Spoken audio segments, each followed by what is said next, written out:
Alright, let's get this invite into Sea of Thieves on the road. Or the water, as the case may be. Just loading up now. I don't know if you're loaded in or anything, because I just saw you were playing Yakuza. I'm guessing there was a that's particularly long why I was a cutscene. little late. Yes, I got to the end of a chapter. I'm like, oh god, this isn't going to wrap up by 9:30, is it? Well, yeah. I mean, there is quick resume, but I can imagine that you don't want to forget Yeah, what's I going wanted on. to. With an important cutscene, I was like, I want to just see this through and see what happens. No worries at all. I Yeah. totally get it. I need more time to set up everything anyway. Well, welcome, good people of TikTok, once again to SunnyRedemption Sailing, where my friend Kevin and I talk about all things gaming news and tech. Okay, well, and a little bit of movies to this week, but we'll get to that in a second. Thank you for joining Syllables, the Symbols? Oh dear. I wish I could say your name. But, I can't. It was very cold out today, so, I have a little bit of phlegm. But, anyway, let's do High Seas once again, I think. Just invite me when ready. Oops. Hope that didn't mess up anything party-wise. It did, didn't it? Ah, oh, crud.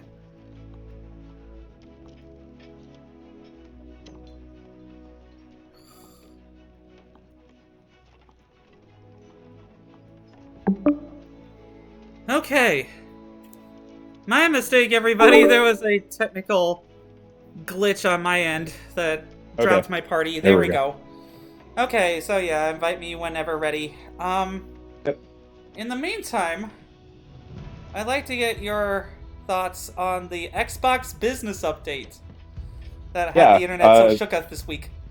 I mean, I saw it like the day after it happened because I worked like a 16-hour shift that day, so my opinion was a little delayed. But I don't know, like it. That's all good seemed opinion like a should thing be. they didn't. It seemed like a thing they didn't want to have to do, but then like because of how wild the rumors were getting, it's like okay, they had to do something before they probably planned to, and they it had a seemed bigger like they show would. planned later, apparently. Yeah, it seems like they would have rather just either let these games get announced on their own. Thank you In for this joining way, the stream, by the way, Danny Rod.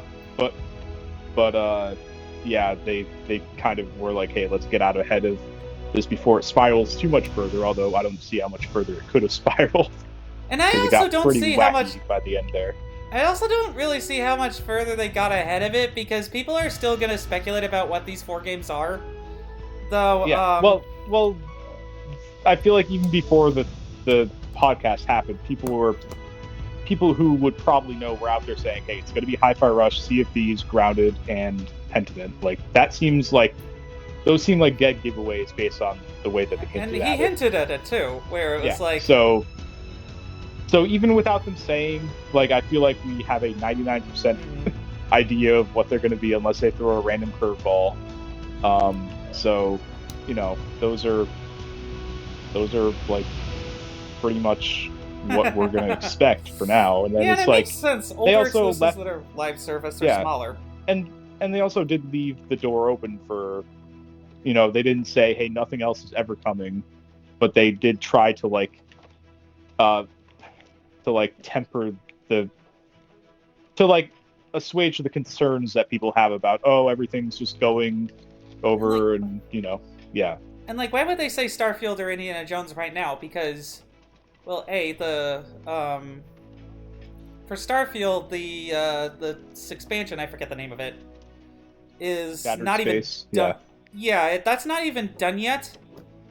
And that's probably going to take like a year after that point to develop a port for another console. I would expect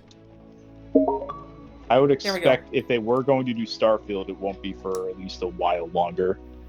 Yeah, I'm thinking like 2025 for Starfield and maybe 26. Yeah, I feel like once they push a few more patches and again, get the DLC out and let that be exclusive for a while. Because like if they were to launch it alongside the DLC expansion, like I feel like people would say, like, oh, the the Xbox fanboy side would be Uh-oh. like, "Oh, it's so soon. Oh no, how I'm dare just you?" rejoining my session due to an error with the servers, apparently. That happened to Yikes. me. Yeah, hopefully it stays But I got stable. an achievement. I guess that was a bit delayed. Promoted to level Yeah, 75 with the Order of Souls. Yeah, we got that last time. the achievements since this season came out have been a little wonky. But hey, it was just on time for my daily quest, so I don't really care. Yeah, might as well. Anyway, yeah, I mean, like, honestly, as long as Xbox is first, I don't really care because the ecosystem definitely is more important than exclusive games and overall purchase determination, I feel like. Yeah, like for me, the only thing that I would ever have against this is if it did eventually lead to the end of the Xbox brand and my purchases. That's the only concern I have, and that's not something that will happen anytime soon. So, or ever. It's like, yeah. Because, like, they would face a bunch of lawsuits, right? I think. Yeah. Yeah. If it was like, so, oh, nope, sorry, we have no more way for you to play your games locally, goodbye. I did see some people, random people on the internet speculating that, oh, they could just pull Stadia and pull all your purchases. And it's like, well, first of all, Stadia did actually refund people for stuff, which is, at least something. Really and also, Stadia operated more like a cut and run scenario where they were in it for so short that people didn't really build. At least I'm assuming most people didn't really build an extensive library on Stadia, whereas with Xbox, it's like people have purchases dating back now, to the mid 2000s. Because Microsoft really wants to refund billions of dollars worth of purchases, so all going all the way back to there.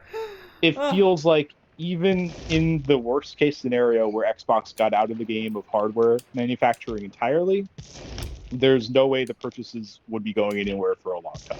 Thank you for joining the stream, by the way, Mitsauri. I think your name was. Your name also flashed by a bit too fast.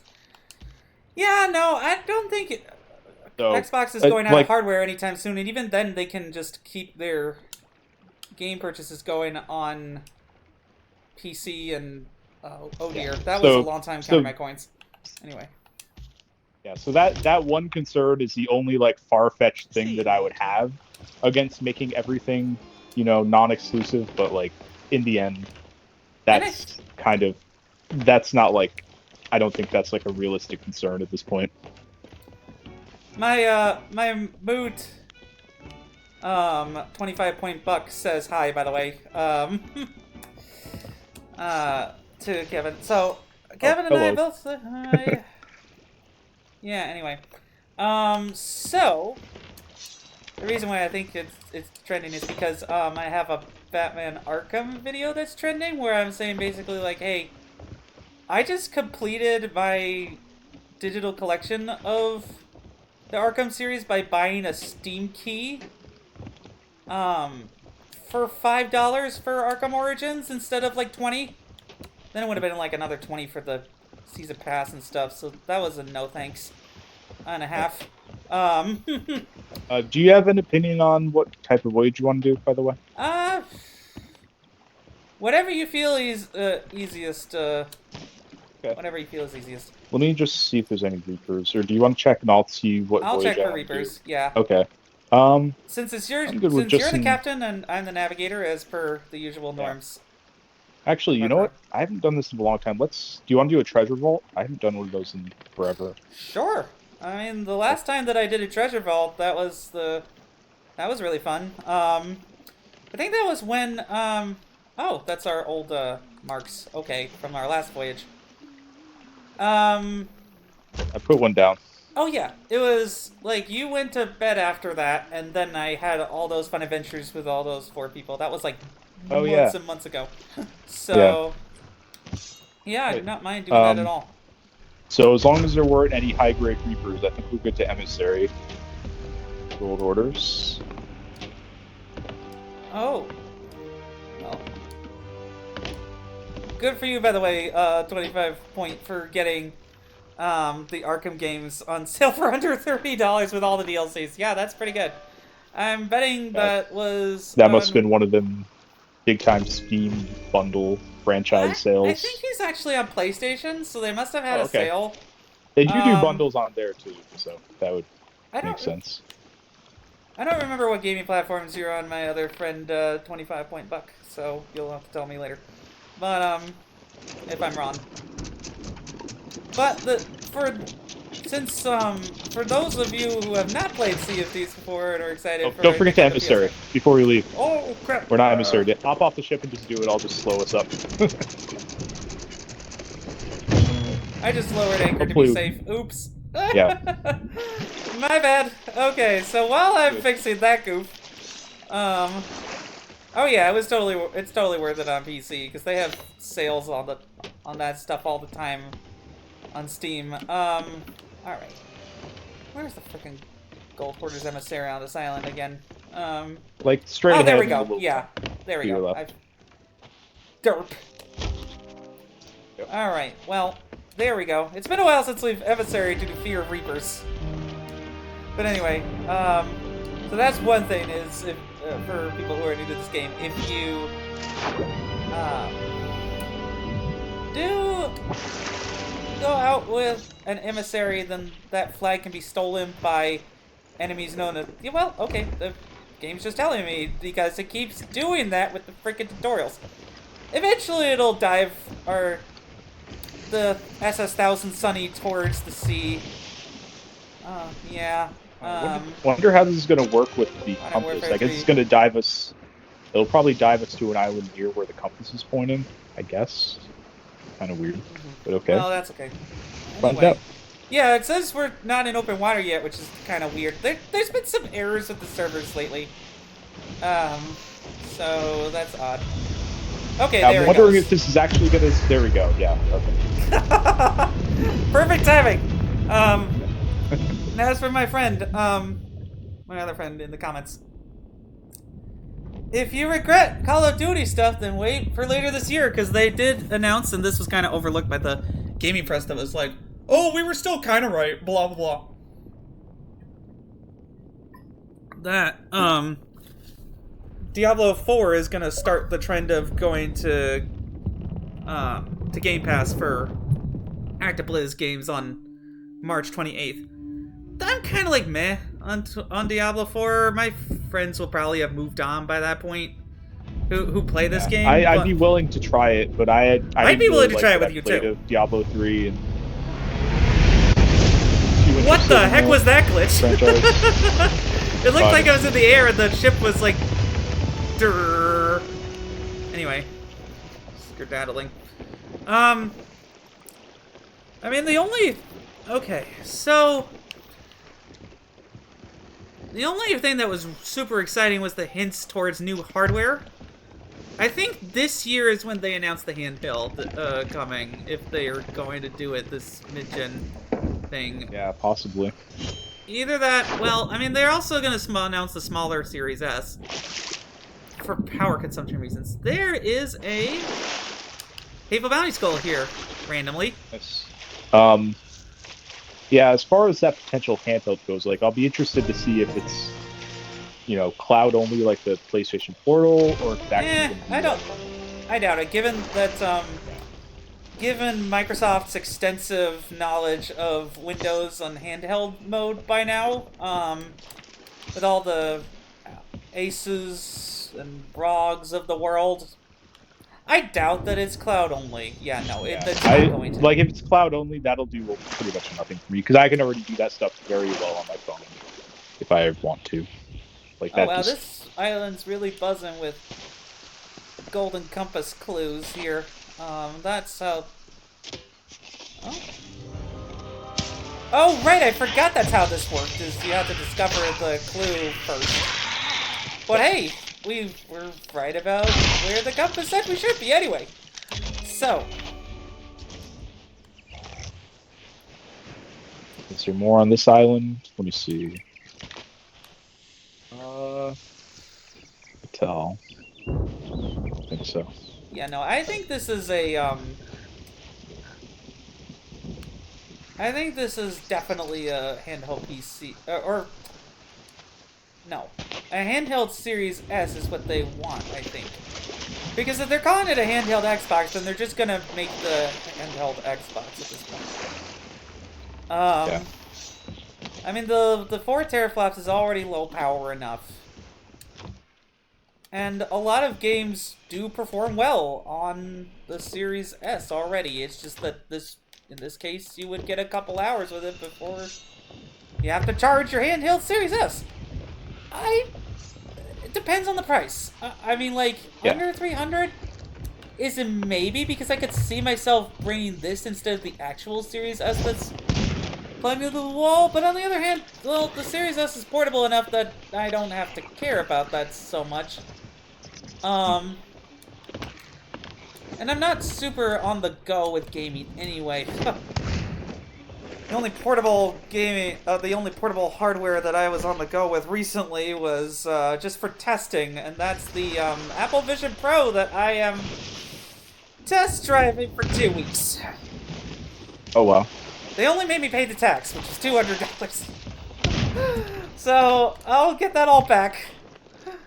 But yeah, I was just test driving the 3D movie.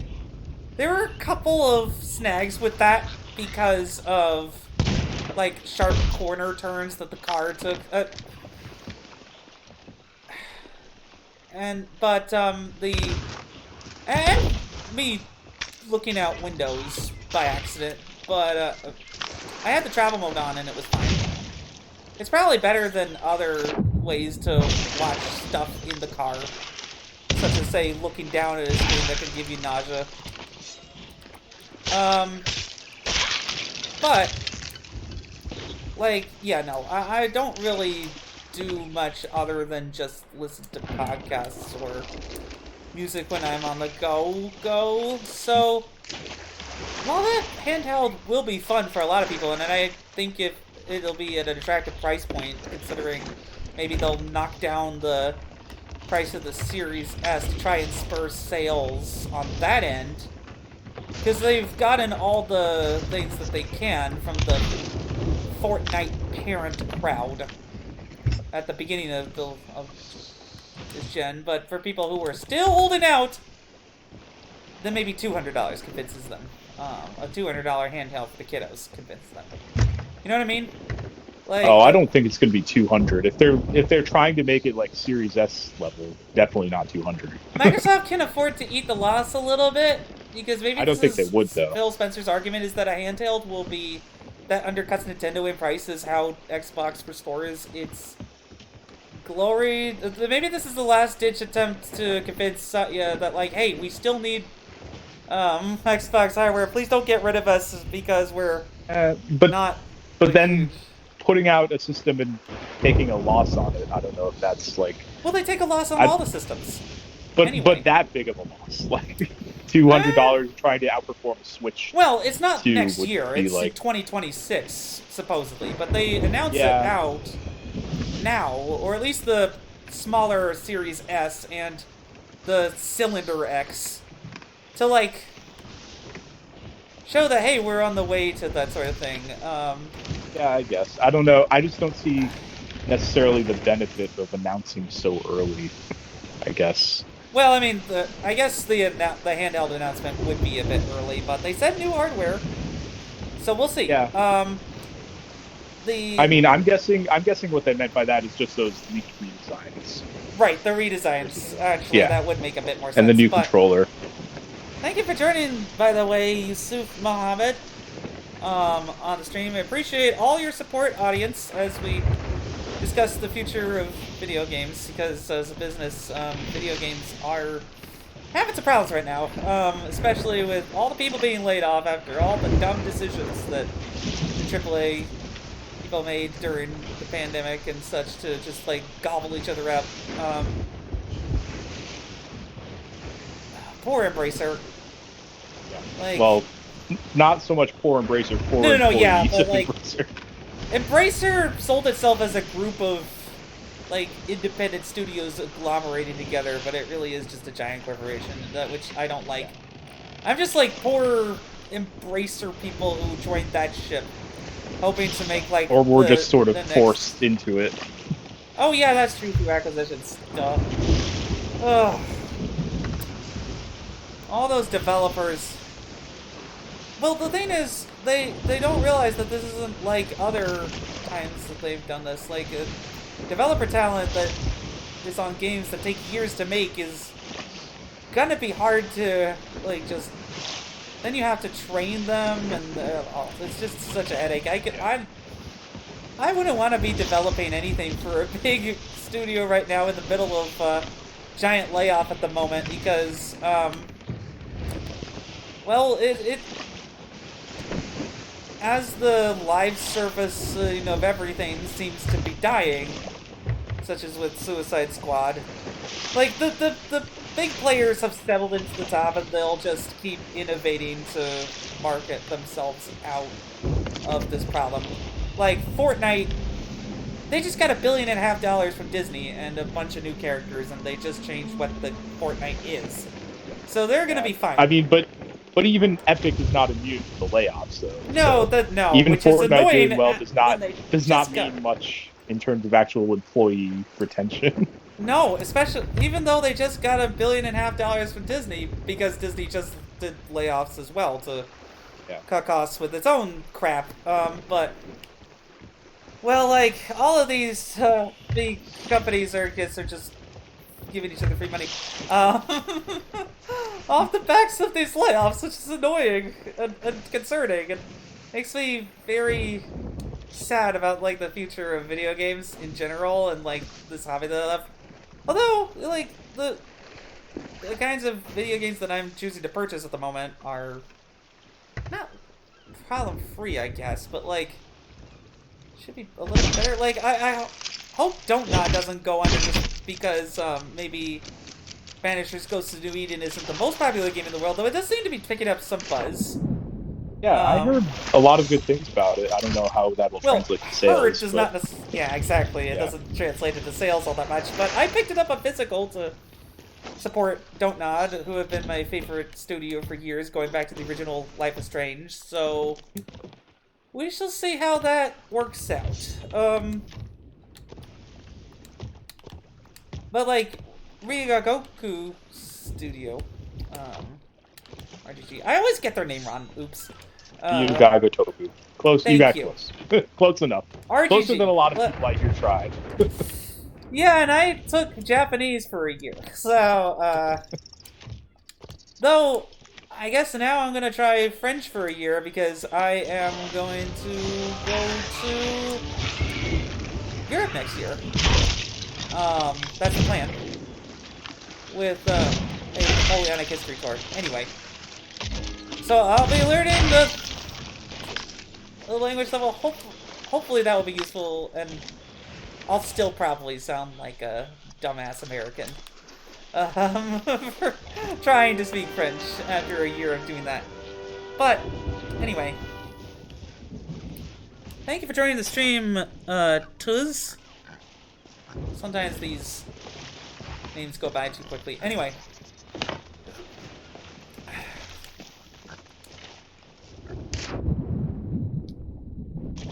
Oh yeah.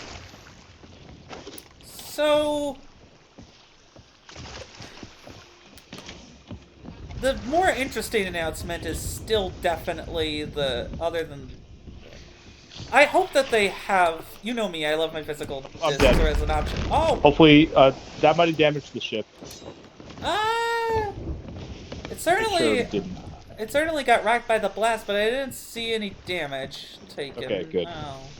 Yeah, I just turned around and there was a gunpowder skeleton about to explode. So. Okay, well. Did you already... I guess you already gave yourself up to the souls. Well, okay. Well, it seems like the threat of gunpowder skeletons is over because you know how I have trouble with those. But anyway. So. The one thing I hope for the, okay, we combed everything that we needed to? Check to make sure that I didn't check to see if there was more, okay, I think we're done here, yeah. So you can just head back to the ship. I know it drifted a little bit. Just as a shark is about to attack me, which is another thing that always gives me problems. If I can just start sailing and you can mermaid. Oh, well, hey, never mind. It's okay. I'm just coming back. Anyhow. So, the one big thing that I would like for them to include in this hardware redesign announcement is, yeah, an external Blu-ray drive. Because I would buy that in a heartbeat for the Series S people in my life already, so that I can just bring over my discs without a problem. Because that's annoying, having to give up physical discs to see them, or just, like, give up physical discs in general. I do think that we'll still see physical games for another generation, but it'll be ever diminishing, especially with Xbox closing the physical disc promotion side of things. Oh, yeah. I mean, if Sony and Microsoft at least offer an external option, that feels more like a stay of execution rather than, a thriving market for those still. But it'll be better than that. It will. Yeah, but, oh. Thank you for joining, Ariana Brown. I appreciate all your support. I'm just gonna refill water for a second while I keep talking. Anyway, the more interesting thing is the biggest hardware jump you've ever seen in a generation. That's a big claim. I don't know how much I buy into that. Like, unless they have some magical wizardry going on there. I think it's AI. I think it's honestly AI. Yeah, maybe. Like, I mean, I've told you my thoughts on AI before, but for those who don't know, basically, I think that with the big move to co-pilot branding for Xbox, for Microsoft in general, but it'll come to Xbox eventually with this hardware update, which could be 2026 alongside the handheld, because at this point, if they're not competing the way they want to with Sony, why would they play their game for another 4 years instead of just getting out ahead of them when they have the AI as a way to... Oops. That's my computer that fell down. Ugh. When they have AI as a way to compete. Like, kids, make your own games to play on your handheld with an AI buddy in 2026. Like, that's a pretty good pitch. This is if OpenAI and etc. lives that long with all the lawsuits and such being brought against them. But, well, Microsoft is certainly hoping so, because I've been to all their big fancy, well, not all, but like I don't want to give away where that is, but a big tech showcase. Where they were like, oh yeah, all our chips are going towards AI, basically, and AI is going to solve Moore's Law, at least help it keep it from plateauing for a while. With, you can only do so many, just like having, again, of, processor things. I'm not a good math person for that sort of thing, but if they want to go with like processors, and everything is going towards AI, whether we like it or not. So I think that will be Xbox's big pitch, because they are the market leader in AI at the moment, and that's their big edge. And Phil Spencer said it himself: exclusive games are going to be a smaller and smaller part of how you sell a system. It's what does the system have that others don't? For Sony, that's, well, Spider-Man.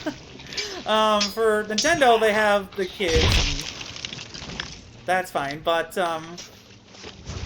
well, if they want to get out ahead in a original Xbox to Xbox 360 style move and make the case that, yeah, we're the Xbox that has AI,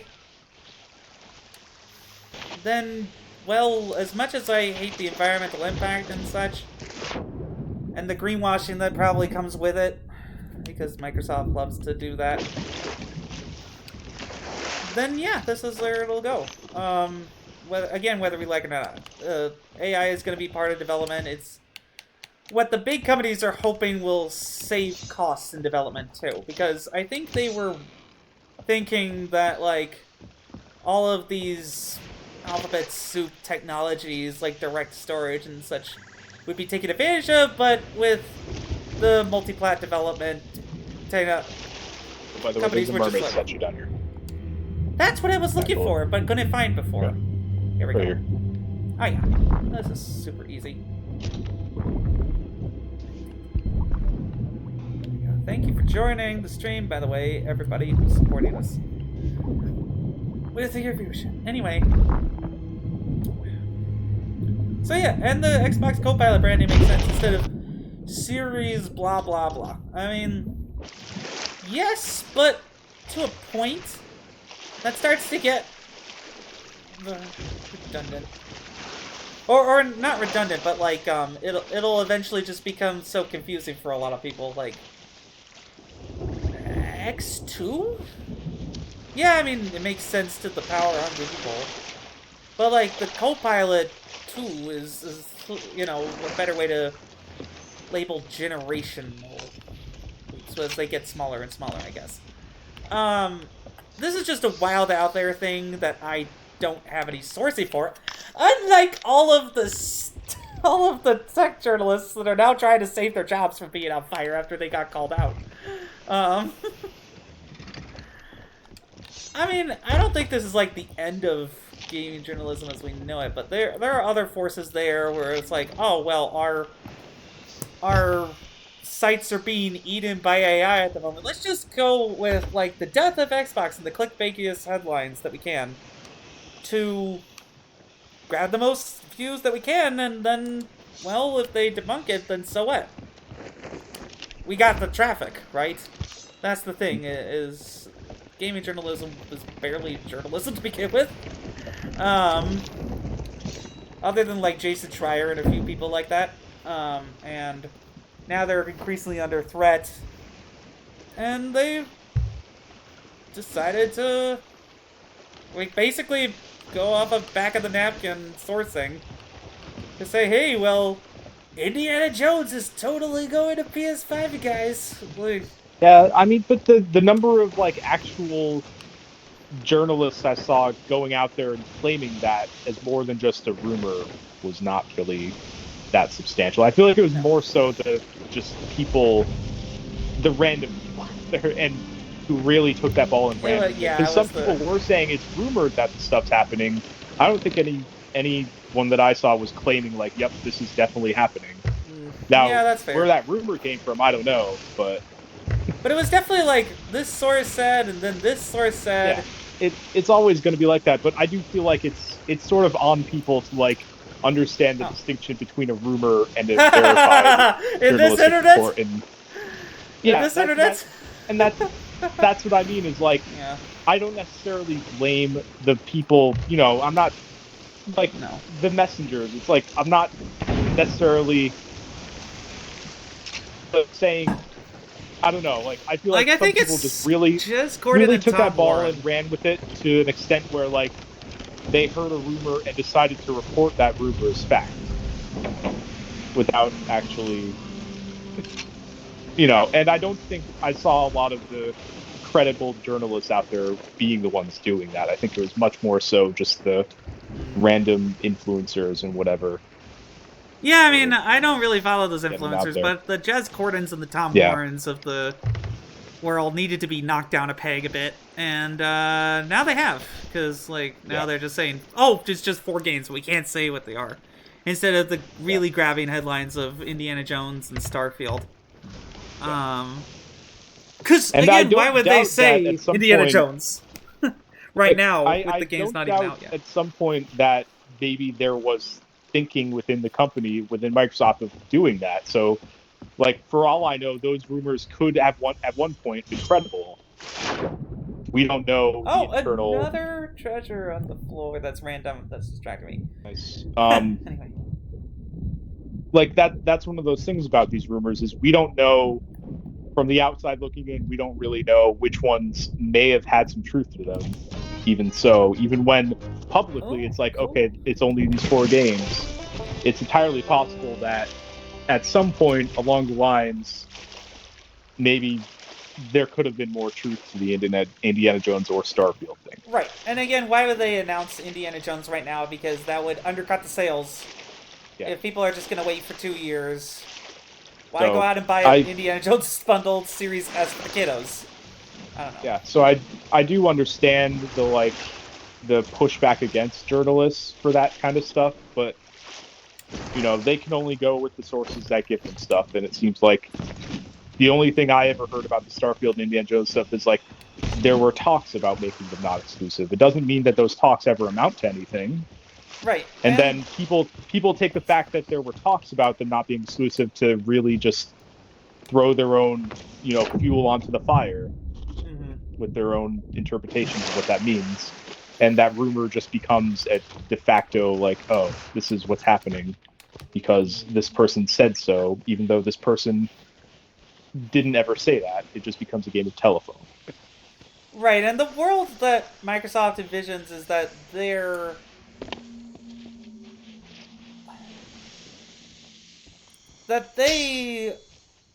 the blue ocean, instead of owning all the ports, like say an Apple or a Nintendo or Sony, which the Apples of the world are going to be really under threat because, the government's going to pressure them to open up, and Microsoft was like, well, we're not going to put out the cloud gaming app for iOS that they want because they'll try to tell them, hey, they'll try to tell us, hey, you have to make money on our terms, and we have to take a tax, and nobody likes paying taxes to other people in the corporate world. That's why there was a big move by, say, Facebook more into the metaverse after Apple axed their ads on iOS, because nobody likes the gatekeepers anymore. So Microsoft doesn't want to be seen as a gatekeeper. The other thing is that there's always these interesting backroom conversations on CEO boards. I just listened to Disney War again after reading his kid and not grasping it in the way that I do now, where there's just this always pushback for short-term profits among the corporate-minded hawks versus the creatives who are let's take a long-term view of things and blah blah blah. Art and gaming takes time and money, though. So I do see the push there to make these games multi-platform. I mean, they kind of are anyway. It's just that everybody ignores PC because PC has already won. The console war between them and PC is over. Because that's not where you can wage your imaginary console wars on. Because that fight's already been lost a decade ago. So, you've got to find where the battle is to pick for everybody whatever is doing reason. Content windowing now. To make money and giving each other money back and forth. Again, as I mentioned last show, HBO is not going under because Band of Brothers is on Netflix. Far from it. It's a win in the sales, literally, of this game, which has probably reached the sales maturity that it will and Game Pass maturity that it will on Xbox, and I will be very happy to plunder new PS5 plays. Yeah, I remember when this game came to Steam, it was great. It was a whole new player base is opened up. That's cool. And it would be the same if this comes to PlayStation or even Switch. Well, Switch 2. Which did you see? It just got delayed to next year. Yeah, that's an interesting one. Probably I think pretty much everyone was pretty much everyone was yep, definitely coming this year. Even Nintendo, I wonder when that decision would have happened, because it feels very late in the game to make such a delay. Well, it's the software maturity. These games developing take time. If they need a big game to sell the Switch 2 with the performance, they were showing off basically performance boosts on the go, but And even with backwards compatibility, how do you sell that to a matured Switch audience? It'll really surprise me if new games. Like, yeah, I think the smart money right now is on the next mainline Mario being like their big marquee launch game, because it's been, by the time like 3D or 2D in 2025, 3D. Yeah, 3D, because Wonder already did that. Because it's been, as long as you don't consider Bowser's Fury a proper follow-up, it's been since 2017, since Odyssey. So that's a very long gap between mainline 3D Marios. So I'm fully convinced that that's what they're going to have as their marquee launch title. I'll be very surprised if they don't. Okay, well, yeah, like big 3D Mario on the new Nintendo Switch or whatever that is bigger with less load times, better graphics. Yeah, absolutely. I'm on board. I don't think it'll be. Yeah, and I don't think it'll be a direct follow-up to Odyssey at this point, because it's been so long.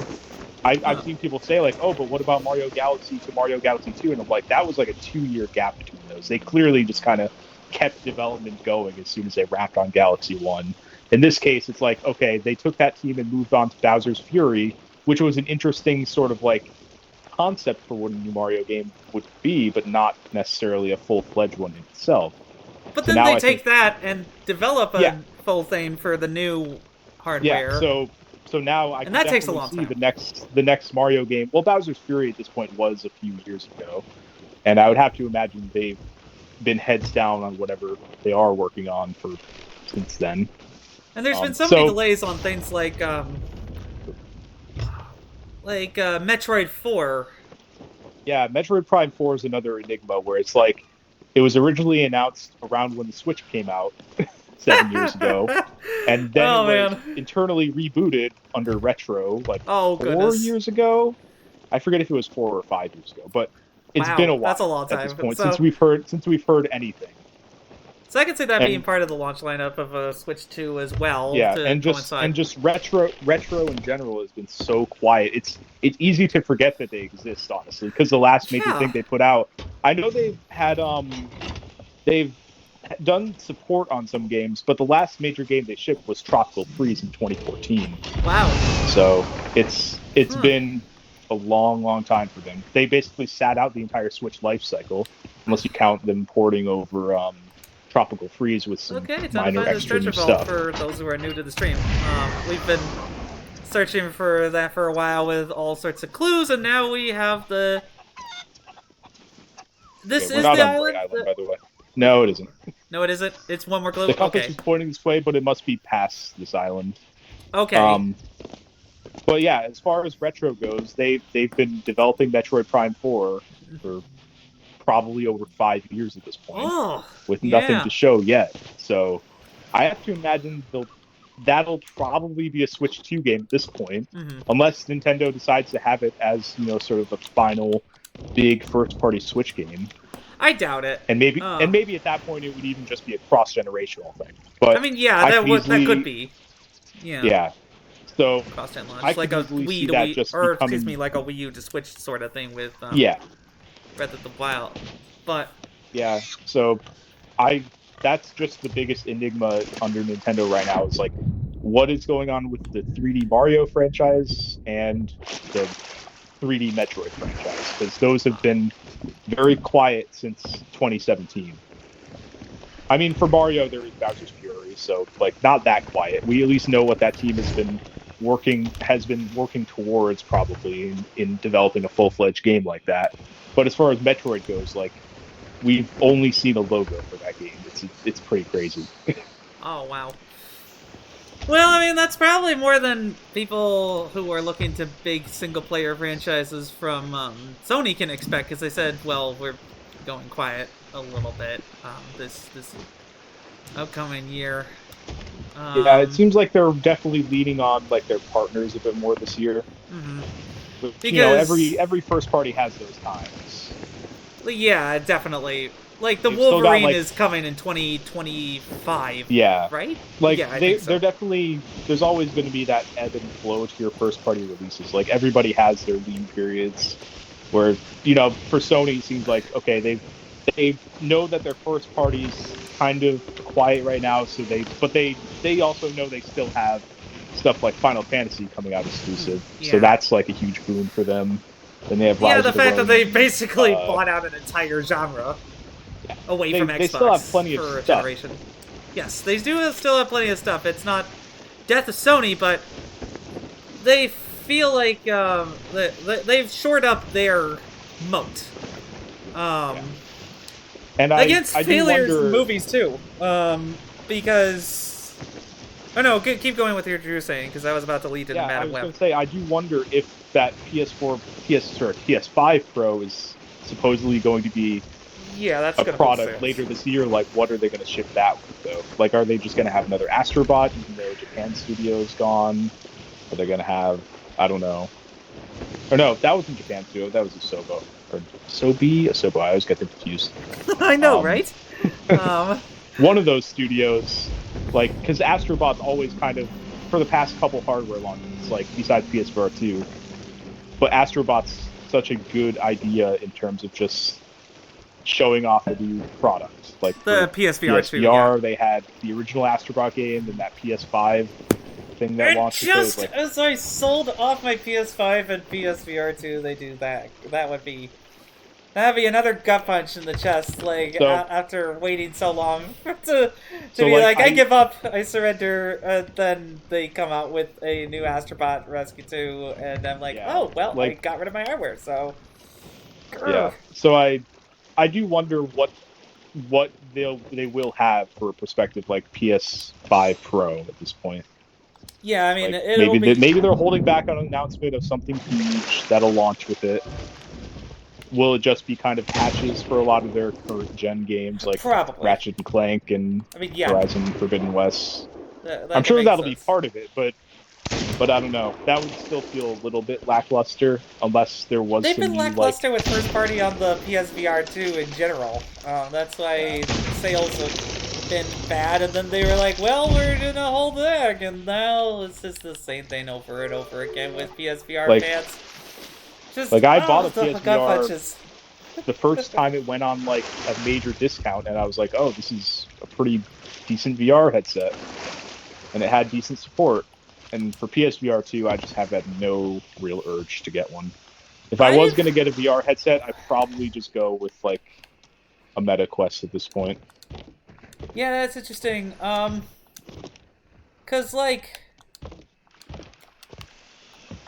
well, the VR headsets they have to go towards something more than gaming to win the argument for a large portion of people, and with Sony not even really dipping, not even trying with media apps or social apps on VR, like there's no.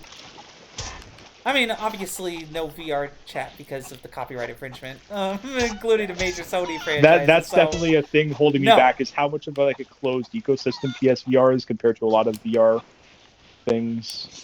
Well, the other one making an argument for a closed ecosystem is Apple with the Apple Vision Pro, and Yeah, I mean that's very expected from Apple, though. of course, yeah, I'm not it's very more. surprised by that at all.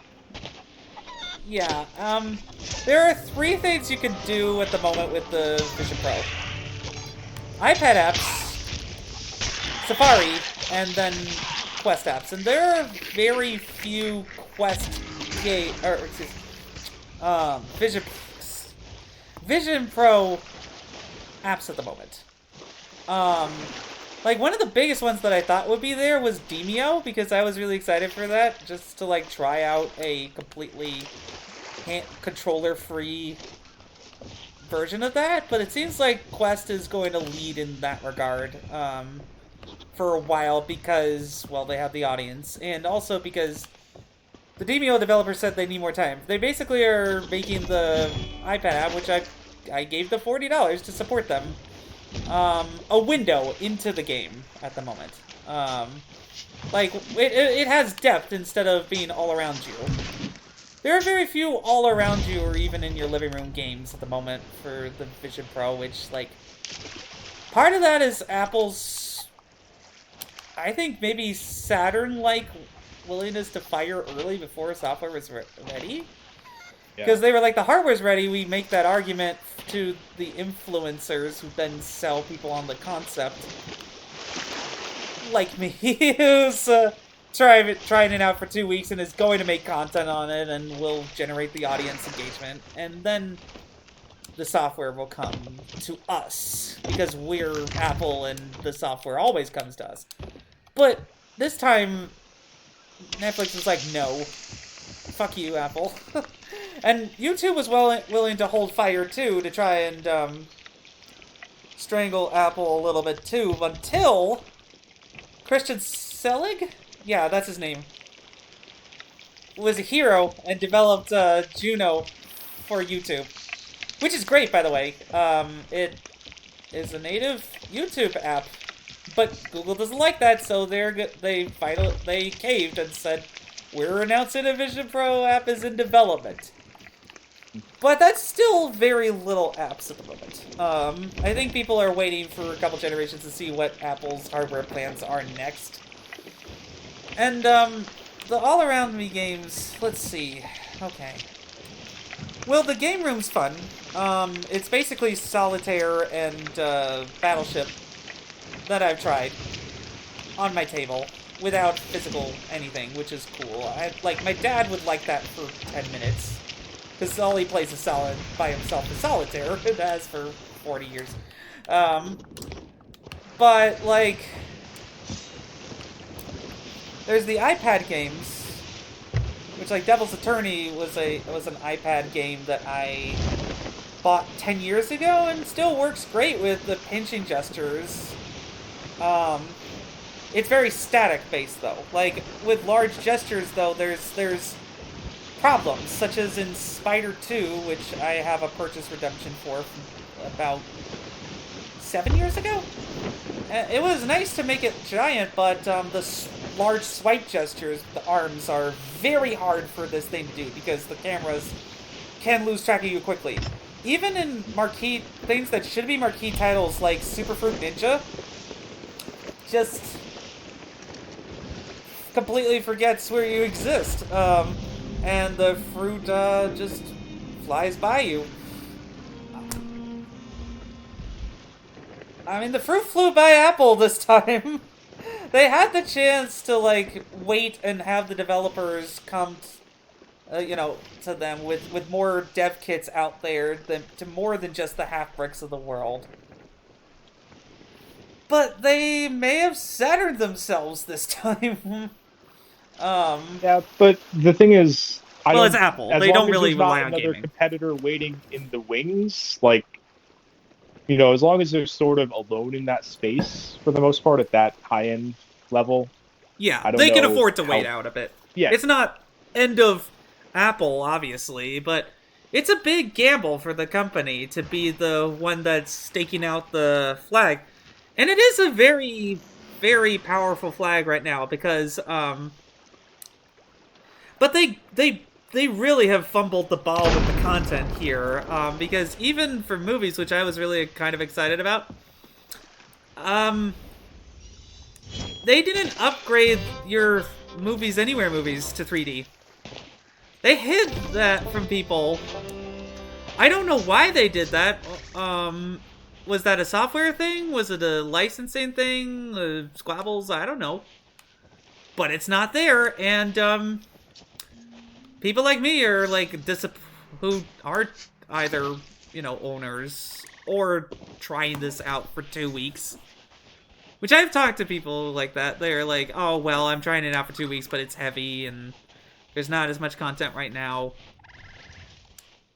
Well, the movies could have been really a saving grace, because the 3D movie experience is really great, actually.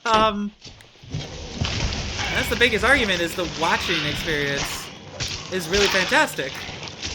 For somebody, like, who spends thousands of dollars on a TV or projector, that could have been really great, but, well, there's very limited movie selection right now, and most of it is on Disney Plus to save them. And the things that they should have upgraded me to, I didn't. I have 8 3D books at the moment. And a couple of them I bought, like the classic ones that I haven't seen. Creature from the Black Lagoon and I think actually I don't remember. I would have to put on my headset for that, but I have had the headset on for a while anyway, doing iPad things like Microsoft Word that's 10 feet tall and messages that are over there and podcasts here and such. But like, well, that's their main argument is like, if that's their main argument is your old apps are better right now, then well, even the iPad, which had the problem of your iPhone apps work great when they're ballooned up to 2 times size, that got more apps quicker eventually. Yeah, no, there was a decent launch lineup for the iPad as well, like Plants vs. Zombies, Mirror's Edge, Real Racing 3. That showed what this thing could do. And there's just not that argument yet for them. Quest 3 has them beat out on gaming, and they're catching up in... They're basically still trying to be the lower-priced competitor for all of Apple's best ideas, like Apple's spatial video is supported now. They have the VR apps like Netflix and such, though Netflix hasn't bothered since the Go days to update their virtual environment to more than their log cabin. It really is the social thing that will benefit the most from VR, and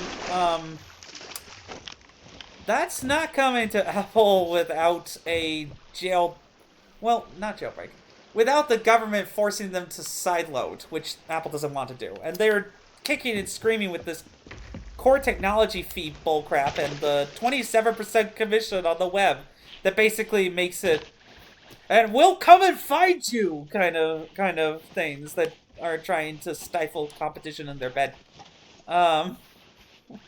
With auditing and crap. Because they think, our technology is so precious to us. But they're not a gaming console. They don't have the gaming titles to compete with that yet, and on their computer level thing that they have on your face, they don't have that either. Like, I would love to be able to run Mac games in floating windows without a Mac, but they don't have that hardware for that yet. And they're just extending the Mac experience, but I have a Windows laptop, so that's disappointing. And I could do a Quest with that. But that's a clunkier experience than Apple. Ugh. You know, like, all of these moats being dug everywhere, and Microsoft is trying to be the one that's not digging the moats because they know the history of government. Yeah, they go further with that analogy. Well, I mean, they have the biggest castle with Windows for now, but that's sinking. Yeah. But I mean, as far as the mobile side of it, it's like they don't have their own mobile store right now. They don't have anything to protect, so why would they? They're waiting for the government to force that open for them to get into Apple's mode and just like say, well, hey, come on to the Microsoft store. And that may damage the App Store experience that people have had for years with like, oh, well, this is really buzzing with clues right now. By the way, Oh yeah, you can do that. I was actually doing so we also have a treasure map on the bottom of the Quest Radial. That's what I was doing. But you can go for that if you want, that'll help. That's our actual main thing we're doing. I just got sidetracked with the treasure map. There's so many sidetrack things that you can do in this game. So I'm very happy for PS5 players to get lost. And for us to guide them with the legend of, we're the legends! We're the captains of the SS Thousand Sunny and the Redemption, which is the two halves of that, and I will be happy to invite more PS5 players to that. Also, did you see that that's what I was forgetting. They have an 8-hour trial for Skull and Bones because they're like desperate for people to try this, to actually give this game a try. I am like half interested, so maybe someday I'll boot that up. Yeah, same. But, you know. I mean, I don't want to give myself over to a Ubisoft moat that's trying to form. Yeah. I played on disc. Well, I mean, I played it first on Ubisoft Plus because I wanted to play it on Series S. But Avatar, that was great for like 20 hours, and then they just burned me out with the Ubisoft. And also a great game. Metroidvania, as they always have been. Like, no, that they don't need help from the game makers to do that. Like they tried to strangle GameStop's business with the online codes and such, because I was trying to explain to somebody why last night at Madam Web, which is another thing, why Dead Space 3's online pass doesn't work anymore, because they pulled it. By the way, I'm gonna move the ship to the south side of the island if you wanna hop on. Uh-oh. That's where the rest of the chests are. Apparently Live Studio is having problems at the moment as well. I'm gonna connect. What is going on? In the middle of the stream too. Why?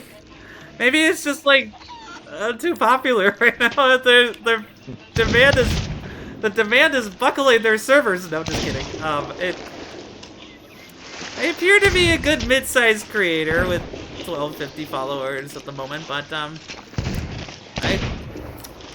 don't think that's it. Okay, it seems like everything's back to normal for that piece of it.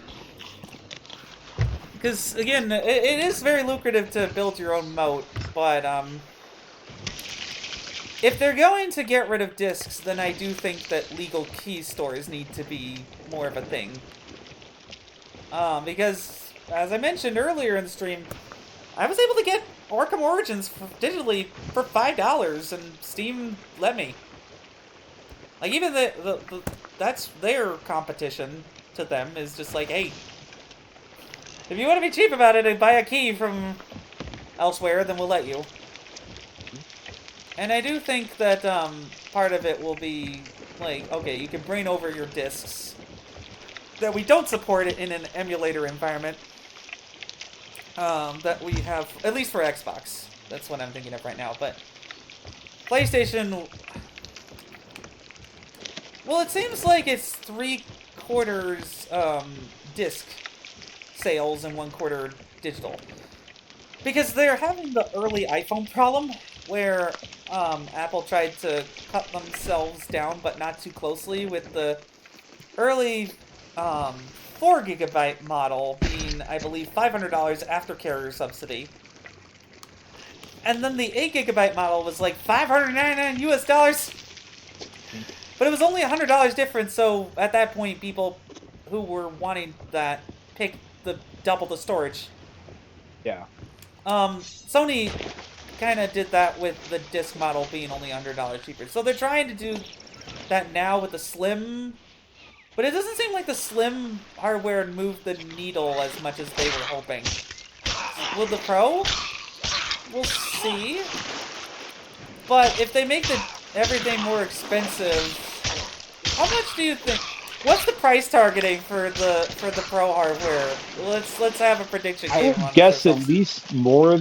I would say more than 500, less than 700. Because yeah, I guess if like they were out there recently saying like, oh, we're not planning any price cuts for the PS5 because it's just, the components just aren't getting cheaper the way they used to.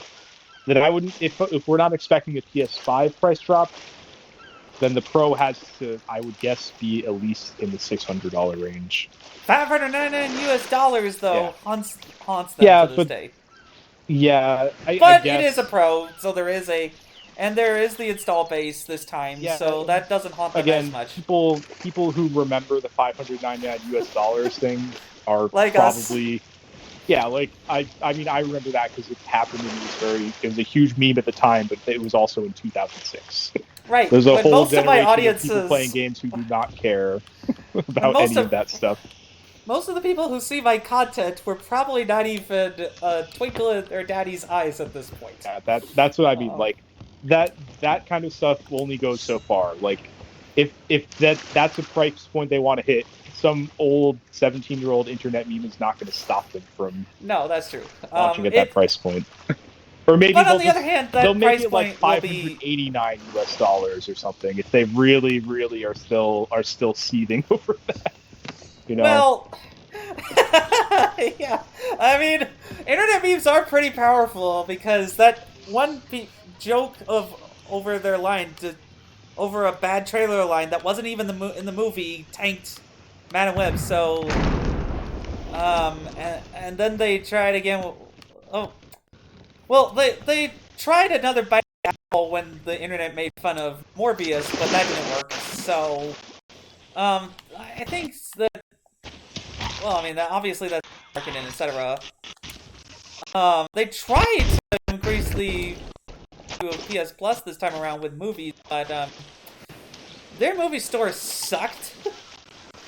It had a separate QR code and things. They couldn't bake into the PS5 structure. They resisted the corporate for the 599. It isn't so much the internet meme. There would be the internet memes. It's more so the price sensitivity right now, with gaming being a luxury and people being price sensitive and inflation. Inflation is cooled, but it's not done. And luxury products and subscriptions are usually the first things to go when people try to save money. I mean, I make enough to live on my own and to occasionally test drive expensive VR headsets, but I'm returning mine. I'm returning my Vision Pro because it is a luxury product. I'm not getting a PS5 Pro. No way. Because most of it will probably be just like performance boosts to already great performing games. For most people. And the kind of people who buy 120 hertz TVs, yeah, they're a small percent. Like, the kind of performance nerds are probably a smaller pie of the market than Sony's thinking. So I don't imagine this sells to anything but the enthusiasts at $599. Yeah. Maybe. I mean, I don't think they necessarily need it to be like a huge seller. It just they want It's to just have a a. higher end product out there to ride them out the next 3 or 4 years, and And to that'll stab do it at for them. Microsoft for technically winning the power argument this time around. Though it's pretty Yeah, even this and time around. yeah, I don't. If anyone like won the power argument this time around, it's like such a slim margin to be pretty negligible. Like, I don't think anyone's still trying to fight that battle seriously And the for power this users for generation. Xbox are pretty small. Yeah, Like most of us, the power users on Xbox, well, we lost to the people who just want to save money and get the Series S for $299. Again, that it bothers me that they didn't just like they had the argument there for an entire generation with $299 Xbox that plays all your old games and does AR gaming with that Fortaleza glasses. They had that argument, but they just missed it. Just about. And I think that for Sony, well, they have the audience. They just probably are gonna not be getting the upsell as much as they want. PSVR 2 is a bomb. It's sad because I want them to succeed, but it's bombing. Even worse than the PSVR 1 did. Without the backwards compatibility, that hurts, but the lack of software there was definitely a problem. The price being more than the PS5. Eesh. Yeah, Well, that's the big thing for me. If they had like a major price cut this holiday season, I could see myself maybe getting one. Because that's what got me to get a PSVR 1, was when they basically cut the price in half over the holidays. I was like, oh, this is now worth it for me. But even the price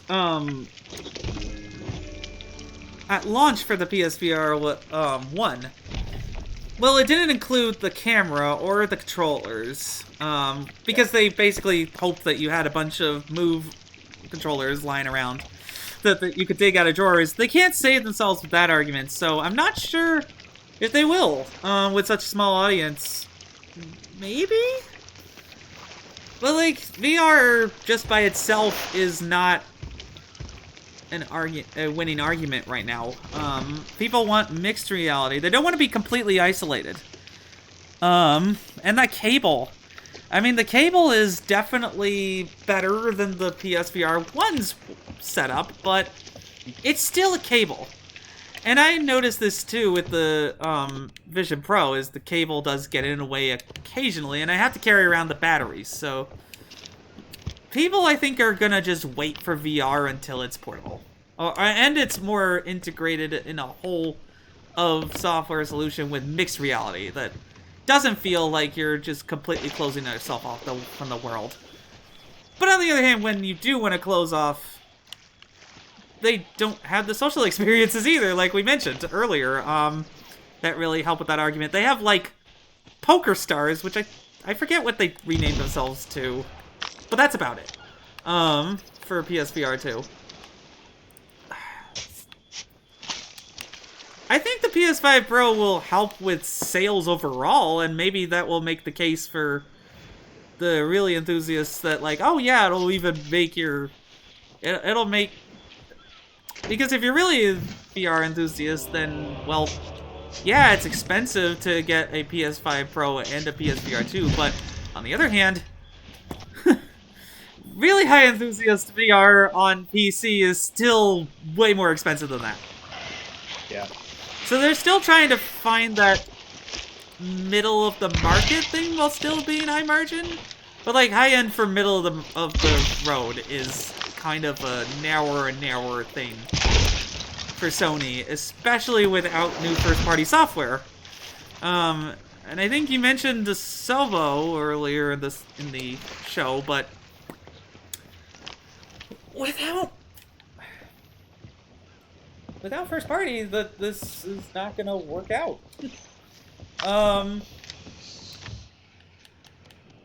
So maybe they delay the PS5 Pro to next year.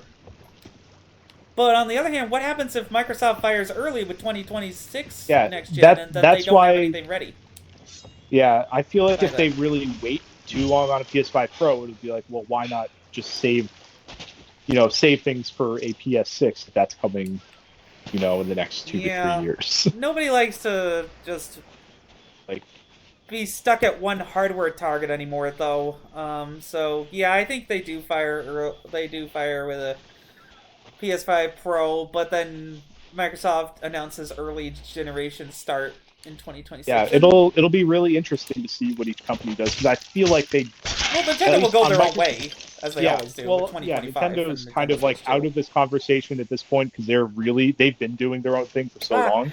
Yeah. But it'll be interesting to see where Sony and Microsoft start to diverge, because it feels more and more like it's in Microsoft's best interest to not, necessarily launch a line with Sony at this point. They want to.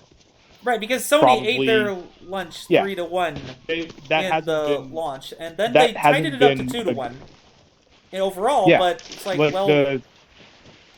they're, unlike the last two generations where they've been very just, launch close together, launch similar power, similar just third-party support for the most part. I think Microsoft is probably going to look for more of a differentiator this time around. Again, AI will be that factor, but they want more of a PC-like upgrade structure anyway. And they pointed to things like Pal World, and though I wonder how Pal World will hold up to copyright scrutiny. But Pal World is their biggest success story right now. It's the PUBG Yeah, of this I mean, generation that I saved don't have them. much personal interest in Pal World because like if it played more like an actual Pokemon game, I might be interested. But it seems much more like a Oh, Ashen survival Key game, which I don't care about. and But Ashen Guardian's in notes. terms of oh nice, oh we got more. Oh So god, many this island's distractions gonna with this keep us game. busy forever. I This wasn't will even done with absolutely be the worth other thing. $60 on Um, PS5 when it comes out, folks. Absolutely yeah, pick it up on PS5 but when it comes out. Which will probably be but like later this year or next. I don't know. Anyway, you were saying? I would guess soon. In terms of Pal World,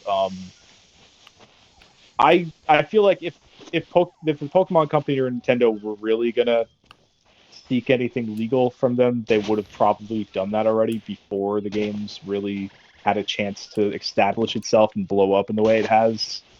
But they Like the are one thing, investigating at the oh moment. yeah, they are, but like I don't know. I feel like if they were to go after them heavily, like I just feel like the Oh no, the server's really behaving badly at the moment on Sea of oh Thieves. Crap. my end's okay right now. Hopefully I yours might stays have to okay. hard quit. What Okay, is we'll going see. on with servers Um, lately? Okay, yeah, it may just take a second to resolve for me. but for Power World, like at this point, it's established in and of itself over the Oh. past month or so. I don't, I just don't see them unless Power World decides to literally. Oh, Yeah, I had what to hard happened? You quit just there because it was just complete okay, game freeze. okay. Ugh. I I'll don't know what's happening reinvite you. with Sea of Thieves right now But because there's been issues before earlier in the show. But well, anyway, so you were saying about Pal World. yeah, like I feel like the game seems to have kept some of its momentum. You know, because people are saying, "Oh, it's a flavor of the month. It's gonna just die out," and like, sure, it'll probably decrease in popularity, but Right. even as Like a someone who I PUBG have will no personal mature. interest in playing it, it's still getting massive numbers everywhere. Right, So and I just feel like Pokemon and the game doesn't even play that much like Pokemon. Like if the game was literally like taking concepts from Pokemon and like basically not really doing anything of its own, I might understand it, but I don't know. I just don't see much of an argument. I just don't see the worthwhileness of them aggressively going after it at this point. thank you to all those people who are joining, by the way. I am attempting to rejoin my session after a hard crash, for those of you who are new. I don't know what happened, but hopefully, he's gonna... Okay, well, I'm able to rejoin my previous session, and now you know All how right, that good. works in PS... For those of you who are new, to Sea of Thieves. PS5 players who I hope will join us on the open seas soon, because, like, this game's been exclusive to Xbox for 6 years at this point. Almost. It'll be the 6th anniversary in a month. Um, and, I have enjoyed and played it up until that point. And now it's other people's turn to join in. Like, I don't see how 6 years of being special, if a game's collecting dust, is all that, like if their old exclusives are gathering dust, then please have the next one that doesn't gather dust be Sunset Overdrive. Work out some sort of agreement, please. I would like to see a Sunset Overdrive 2 at some point. Even if Insomniac has to give up development to a third company or something. Just that IP needs to be shared. If they're going to share IP on PS5 anyway, then maybe Microsoft makes a trade where it's like, well, we would like to fund a Sunset Overdrive port for PS5. Because, like, that'll be a helping hand to Sony in a let's invest in our competitor kind of way. I'm just looking for that Ashen Key that I dropped. Oh, all right. Well, hopefully you find it. Yeah, because it disappeared when the game crashed. Wow, this is... Oh, were you holding on to it? Oh, okay. I was! Oh, I'll crap! try and look for. Okay. Oh. Should But be we still shining. have plenty of other things to look for as this stream just explodes. Thank you to all the new people. Okay, so which island are we on again? Whereabouts did you despawn? I can try to find the key as well. It was like right on this beach, close to the ship. It might have just straight up disappeared then, because I don't see anything shimmering. Oh But well. there We have was. plenty of action chests and stuff. Yeah, I mean, seriously, We found this like game 3 of throws them. us so much random loot.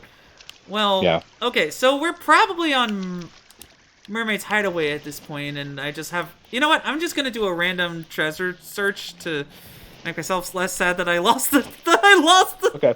Yeah, I'm just Treasure digging up the last treasure key. we actually have here, and Do a then we'll get out of glitch. here. These things, I guess, will happen when it's online connected like this, and if they want to support it for another, 5 years, then and make a sequel, then they need the money from PS5 players. I mean, the Minecraft level money doesn't come from exclusivity anymore. Maybe that argument could have worked when Phil Spencer was like, we gotta buy up Minecraft now in 2012, but once the beast was free in 2013, well, they just lost that argument. And they bought Minecraft later and they became multi-platform and they liked it. So, yeah, I mean, like, these things will become multi-platform eventually. Xbox won't be the premier place to play. Because they said Game Pass will be on Xbox only. On Xbox supported being the caveat there, because PC, there's probably Android, those drags Apple kicking and screwing the modern age. But if Sony wants to close, then Microsoft won't be too mad about it. And Game Pass is a huge differentiator. Like, there are friends of mine who literally just subscribe to Game Pass and never buy a game, and that's fine. There are people who buy games on the Series S. Cool. There are people like me who only buy games physically above a certain price point or rent, and that's okay too. Like, they want to have all sorts of people, and that's their argument. Meanwhile, Nintendo's comfortable in their niche, and Sony's comfortable in theirs. And that's fine for them. I don't know how much longer Sony will be able to just do hardware, because, like, even they have acknowledged to some degree that they have to bend to multi-platform reality, but it is a windowing thing for them. Just because the original Spider-Man is on Steam Deck doesn't mean that it isn't easier for most people to get a PS4 or 5 and do that. Like, the Steam Deck, there is still some friction there in terms of, like, it's not as easy as a handheld console. And even Microsoft, when they make their handheld, they're still going to have some Windows-ness to it. Though they will make that easier. It's still a bit of a friction point compared to a console. There's still going to be a space for physical consoles for a while, I think. It's just that they're not going to be the only things in their moats for much longer. And does that make consoles less special? Maybe. But they decided to make themselves less special for ease of development and getting more games by going x86 instead of some special secret sauce. Because Sony did the secret sauce thing, and look what that got them with the PS3. Lots of pain in game development, and yeah, I mean, great looking games, but that came much later than they would have liked for the PS3, so they didn't want to have that problem again. And Microsoft, well, the most secret sauce that they did was basically going from x86 to what was it for the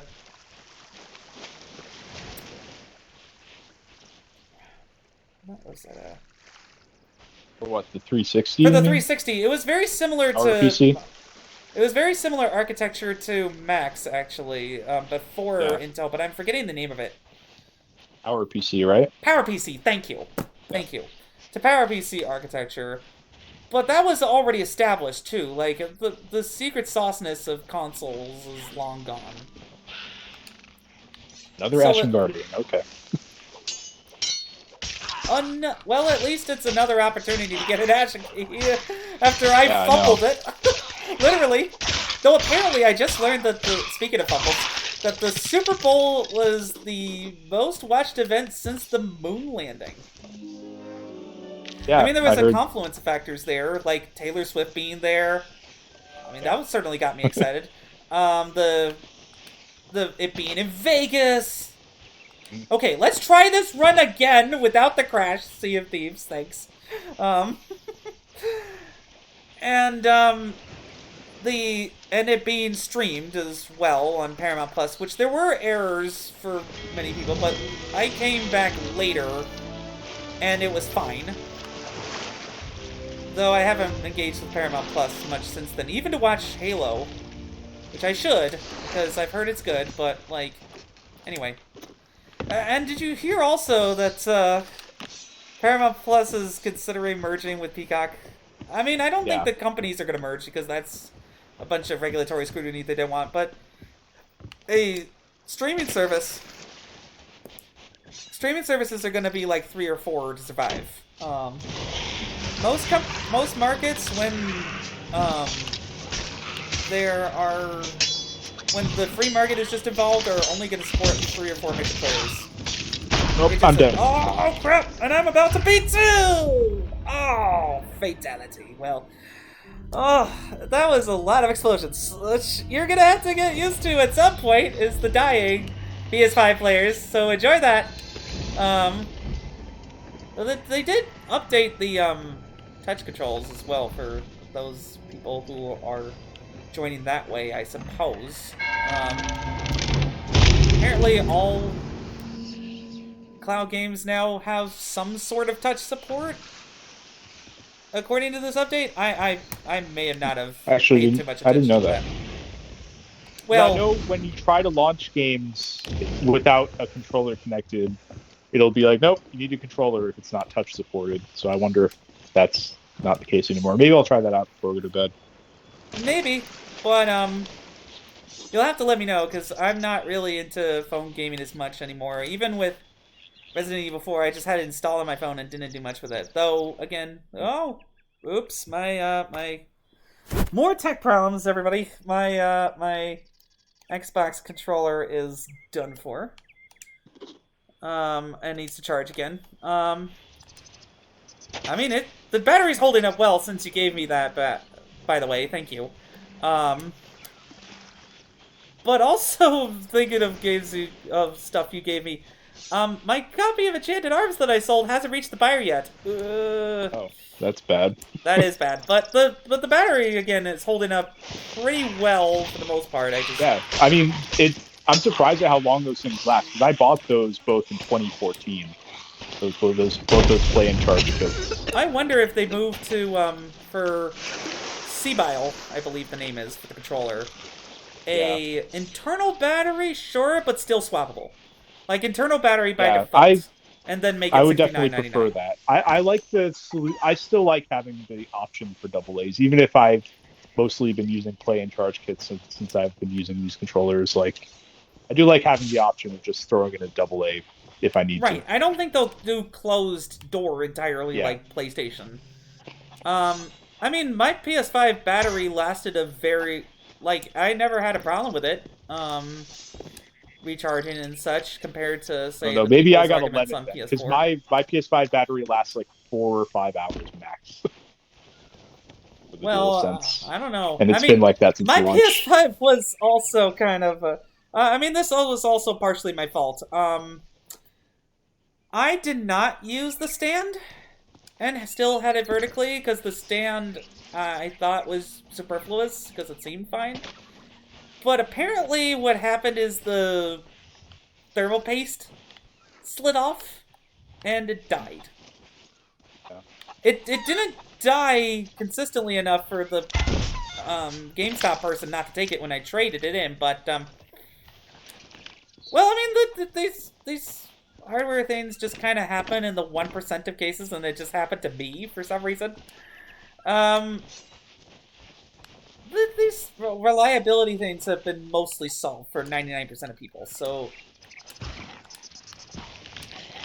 it really is just the continuing support of across all things for compatibility for... Oh, boy. Well, I have a... Oh, well, that was a nice sniper shot. So I'm going to take that and bring it back to the ship and stash it... There's another gunpowder behind him. For anyone who's new, stash it on the crow's nest if you have a gunpowder barrel, if you can run with it and stuff. Because otherwise it will really damage your ship. Not a foolproof plan, but it's better than just having it below deck. Right. There we go. I finally found this last chest. Now we can leave this island after like an hour. Seriously. And we can actually dig up the vault key. So we still have to dig up the vault key and I know this is kind of late for you, but at least you have a We're almost we're about to reach the vault, everybody. So all the people who are staying strong with this stream, let's go. We also, this last chest is a chest of rage, so we might want to just drop that off at an outpost on the way. Well, you know what? I can handle that. I know how to babysit these things. And when we go to the vault, we can just leave it on the ground, right? Yeah, I guess. So, I know you see where we're headed though, because it would be, I don't know. We're already at grade 4. It would be fine by me to just drop it off. Let's just see if there is an outpost on the way. I'm greedy, and I like the risks. Okay. But that's just my vote as navigator. Obviously, you're the captain. Still, it is a 2-person rule. Yeah, if there is an outpost along the way, I'd prefer to do that. But let's see. Yeah, let's see. I need to see where we're going because the vault key is over on one of those smaller islands. Let me see which one it is. Although Moon of Whispers. The compass disappeared for me. Yeah, because we finished all the compass ones. Duh. Now we just have to get the vault key and then find the actual vault. Okay, but where's the... Among this, all this treasure that we found, where is everything? What's the name of that island? Castaway Key somewhere, or is it Rumrunner? Yes, it is. Okay, there it is. Okay, that's a little ways away. Loot that we have. I know. Which is a good problem to have as well for people who are new to this game. We are swimming in loot right now. Oh, is that a... Okay, that's a skeleton ship. And I am rich in food as well, because I just ate half snake. I still have one more snake and one other's cooking. And we have chicken in there. An entire fruit crate that's full. Several things of fruit in both barrels. Oh, and several more things of meat still to cook. So I gotta grab that and cook it. Just in case we end up having... Yeah. The benefit of meat, for those who don't know, is definitely the health regen, which is like the partial circle next to your health bar, because that helps refill your health bar over time. And so that's the argument for meat. Fruit is easier to eat and generally found more everywhere. Okay, I gotta fill that chest, or I gotta cool off that chest of rage with water. But you have the water barrel. Again, for those who don't know. And it takes a couple of splashes. But then you... No? Well, I guess it burned off that water. I forgot about how that worked.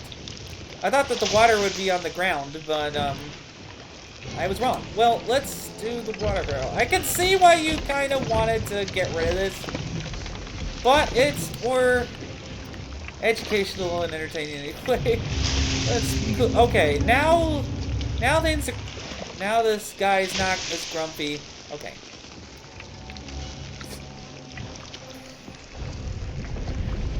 Okay, nope, There's we're skeleton getting past nearest. More distractions. Goodness. Yeah. I'm trying to catch this fish. Why do you guys have to? And there's some England. Oh. Alright, well I caught the fish, now I can focus on threats. Okay, yeah. That would have been that was a bad time to be fishing. But hey. So yeah, I had to pick the one time a skeleton ship ambushes us. And we're the getting near Megalodon. the island, so they should turn away. Okay, they're turning away. Oh well, my snake burns in the middle of all that. So yeah. All right, I so haven't been entirely should lucky be either with my hobbies. Hopefully they don't aggro us again. Oh goodness. That's the thing about this game is you gotta have open-ended amounts of time if you have open-ended goals. Oh, definitely. I mean, there's definitely things that you can do in shorter half-hour loops, but we decided not to pick that. And we're more laden with loot, which means that we have more risk. There's still. Sure, there's the dive to island now, but that's only for your first island to make that first 30 minutes part gone. That used to be there. Now it's just, well, you still have to sail around. You're just full of loot now, which then increases the loot pool and the potential pickings, especially when there's more PS5 players who are like, I just did a bunch of treasure maps and I'm so piratey, and I'm trying to get back to my protocol and sell it. Oh no! There's all this attacking me. What do I do? So it's okay, little PS5 players. I've got you. Join my guild. I will protect you. Join our guild, the SunnyRedemption Guild. I gotta figure out how inviting that works once it's cross-platform again. Because I think we have cross-platform play turned off to avoid keyboard and mousers. You know, with their superior aim and frame rates and such. But on the other hand, Xbox still is parity with frame rate now. I would imagine once the PS5 version comes out, they'll probably have just console controllers. Yeah. Yeah, essentially input separation. So I hope that's on by default. I feel like it would be. Okay. I'm just keeping the chest of rage cool at the moment, and this skeleton ship is just leaving us alone.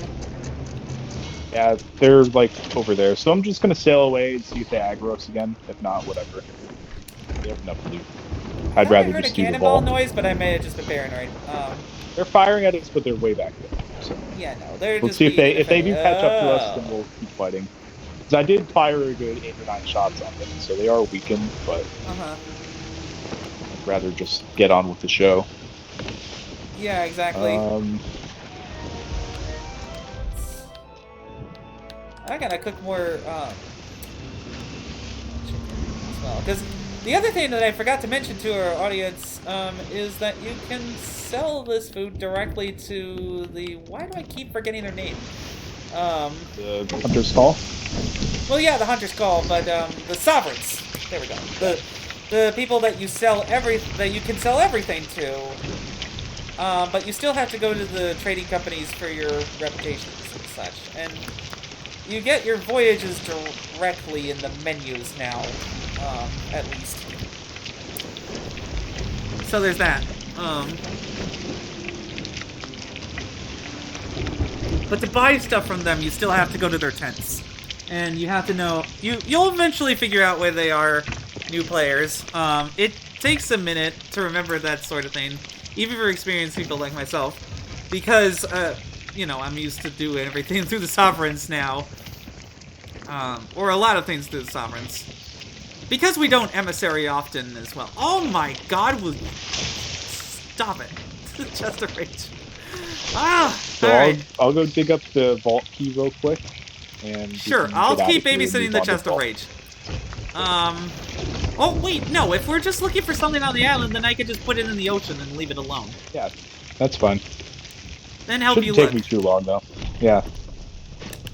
Yeah, but it'll be more interesting anyway. Let's just drop you off here before you explode.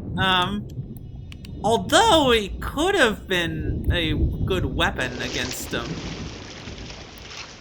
I mean, why did I drop you off?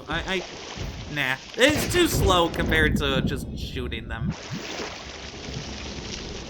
But that is an interesting strategy that people could use. Yeah, people do use that stuff on like the bosses and stuff. For like, what boss fights again? Either the emergent ones that just spawn or the ones on the forts. Oh yeah, the forts. Oh. Now that those are interesting again, you just get more. Because giant crab attacks can be healed by chicken. You should know. Although, you know what was interesting is I did watch more of Delicious in Dungeon. Oh, and that makes me long to like cook those people that just go to waste. And we blow them up. More loot! Holy crud. We are just swimming in it. With the siren hearts that we just randomly get now. That should get us... Oh, we are so close to grade 5. And we got the vault. Yeah, we're going to hit grade 5 by the time we finish the vault, for sure. Well, I'm about to drop the siren heart on the ship, and... Oh, so close! Oh, my greedy pirate senses can taste it already, but, well... Not quite. We're almost there, though. Captain's treasure vault. So now we just bring the chest, right? And then... Yeah, we have to check where the vault key wants to lead us. Kraken's Fall. Okay, I'm pretty sure I remember where the vault on that island is. Okay, let me just mark that on the map, since I'm already here. That would be... Wait, no. I don't guys get that confused with Cook's Hollow. Okay, well... Where are you? I know it's in the wilds. Wilds, and I know yes, what it looks like. There we go. Okay. See? I am doing my job as a navigator, kind of. A little ways away. Alright, I guess we'll just shove off. Yeah, let's shove off. I can steer. Oh, don't forget we still have, the chests in the water. I'll grab it. Well, yep. Any other random things want to make an appearance? Now's the time. No? Okay, well, thank you for joining the stream at this late game where we're going to the last island. And hopefully making it out alive with all of this loot after... We're sailing like... Okay, so for those who are new to this game, you'll need to count by map squares as well. So we're currently at 9i. And that's 1, 2, 3, 4, 5, 6, 7, 8, 9, 10, 11, 12 map squares away. There's a lot of things that could happen between now and then for 12 map squares.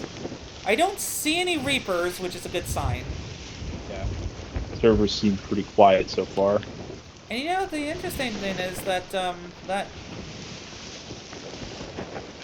there's still a bit more of map that could be, filled in for later. I wonder what they're announcing, what Sea of Thieves is announcing in June besides a PS5 port. I mean, they usually have something up their sleeves for around the June time to keep the seasonal stuff going. And if they are, like, hey, let's get a PS5 port for later this year, they'll want to have a seasonal event cooked up for that time as well. I don't know when that's going to be, but they usually give Sea of Thieves insiders on Xbox a bit of a tip, so I'm sure you'll be letting me know a little bit early what that looks like in practice. Anyway, okay, so we've gotten so far so good, but we're in the middle of a storm, so I'm just going to... However, the fact that we have water on the ship is actually a good thing for calming that's the actually rage. not a bad... Yeah. Not at all. So that'll help. Because that'll cancel each other out. And when we had a Chest of Rage and Chest of Sorrows that one time, that also kind of canceled each other out. Because the Chest of Sorrows gives water and the Chest of Rage takes it away. Anyway. I'm just glad we don't have a Chest of Sorrows, though, because those are annoying. I'd rather have too much water than too little... Or I'd rather have too little water than too much, because we can always add water via the water barrel, like this. and then just splash it on the place that needs water. Like, say, the Chest of Rage, or if you have a merchant quest for the people who do want to do that.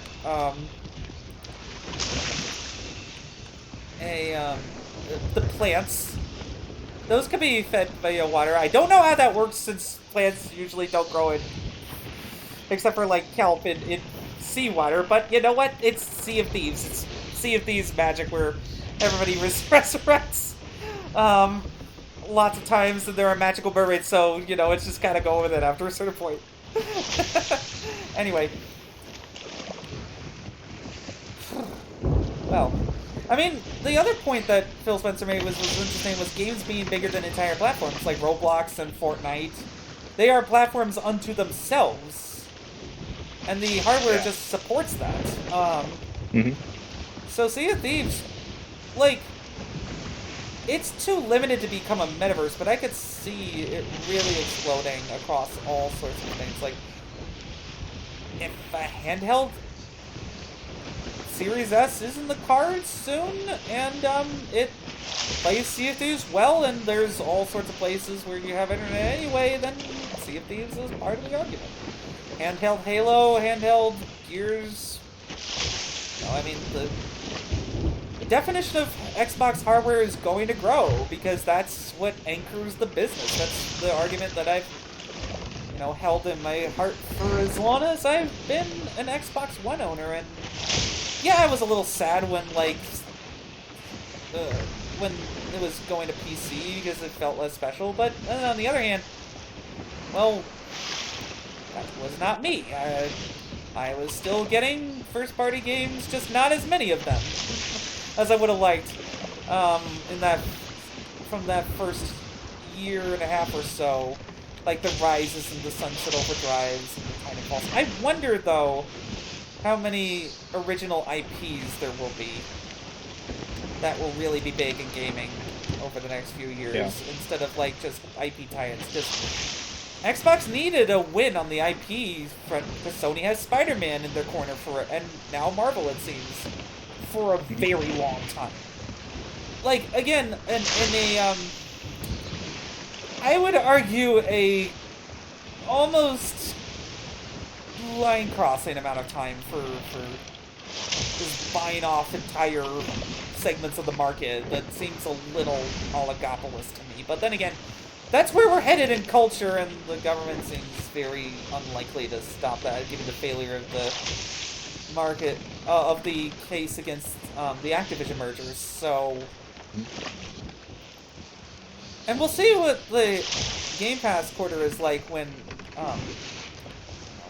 Call of Duty comes in, and Diablo has already been there, and Overwatch has been revamped, because they said they were doing that.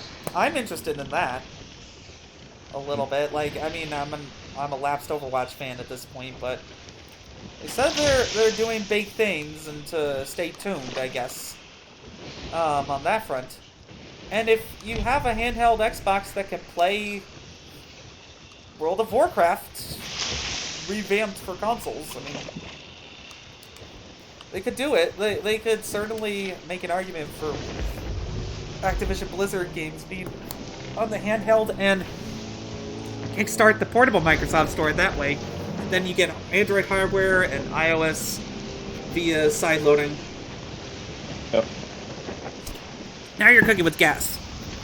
In terms of, like, that money funneling into the hardware, into all of it being harmonious again. Even if it's not necessarily exclusive to one box. It's just not going to be on Sony's box at launch. Or Nintendo's box at launch. Which I think Sony and Nintendo are fine with, because they have their own box selling games. Yeah. They don't need Microsoft going a Sega route to help them. They're fine with getting, like, Nintendo works closely with Microsoft where they can on, like, Smash and Minecraft and things like that, and they'll be happy to get, like, you know, the delayed ports of, say, older, what things could realistically go to a Nintendo Switch 2? Because Like, they're going for the portable PS4 route. I don't think. I mean, sorry, no, you go. like, I would say definitely Pentiment. That seems like duh, yeah. that. Yeah, I mean, That runs on literal Hi-Fi potatoes. Rush. Literal potato I'm batteries. still kind of surprised Hi-Fi Rush was a current gen exclusive, because that game, as strong as the art style is, it didn't seem like something unfathomable for last gen machines. So maybe a Hi-Fi Rush. Yeah, I maybe mean, it was a definitely Sea a of buzzy Thieves, for Microsoft. Sea of Thieves can run on like pretty low end PC hardware. Not amazingly, but if they can just get it to be the curse Mach settings are 30, 540p. yeah, like if that's not out of the realm of possibility for current Switch hardware, much less a Switch 2. Yeah, like I wouldn't have been too surprised if they somehow got Sea of Thieves going on current Switch, because it can run on pretty low spec PCs. So maybe a Sea of Thieves, maybe some sort of down the line Halo or Gears collection, if that exists someday. And it already runs pretty well on Steam Deck in Windows mode. Yeah. So a Switch 2 could definitely handle it. Maybe some version of Rare Replay, although I feel like a lot of people asking for that don't really realize that a lot of the games in Rare Replay, the 360 games, are just running, emulated 360 games using Xbox's backwards compatibility options. So I feel like if they were to do Rare, but if they were to do a Rare Replay, it would be probably a lot more work than a lot of people think. But it would also revive the I mean, the backwards compatibility team is still there. They're just making sure that but what I mean is it's not Xbox One? It's not going to be as simple as porting the Xbox One version of Rare Replay, because the Xbox One version relies on that 360-bit compatibility in a big way. So right, no, it would be a lot of hardware stuff, and that 360. A handheld would just not be able to cut the mustard there. I mean, well, what I mean is they would have to be bespoke ports of those 360 games rather than just relying on an emulation layer.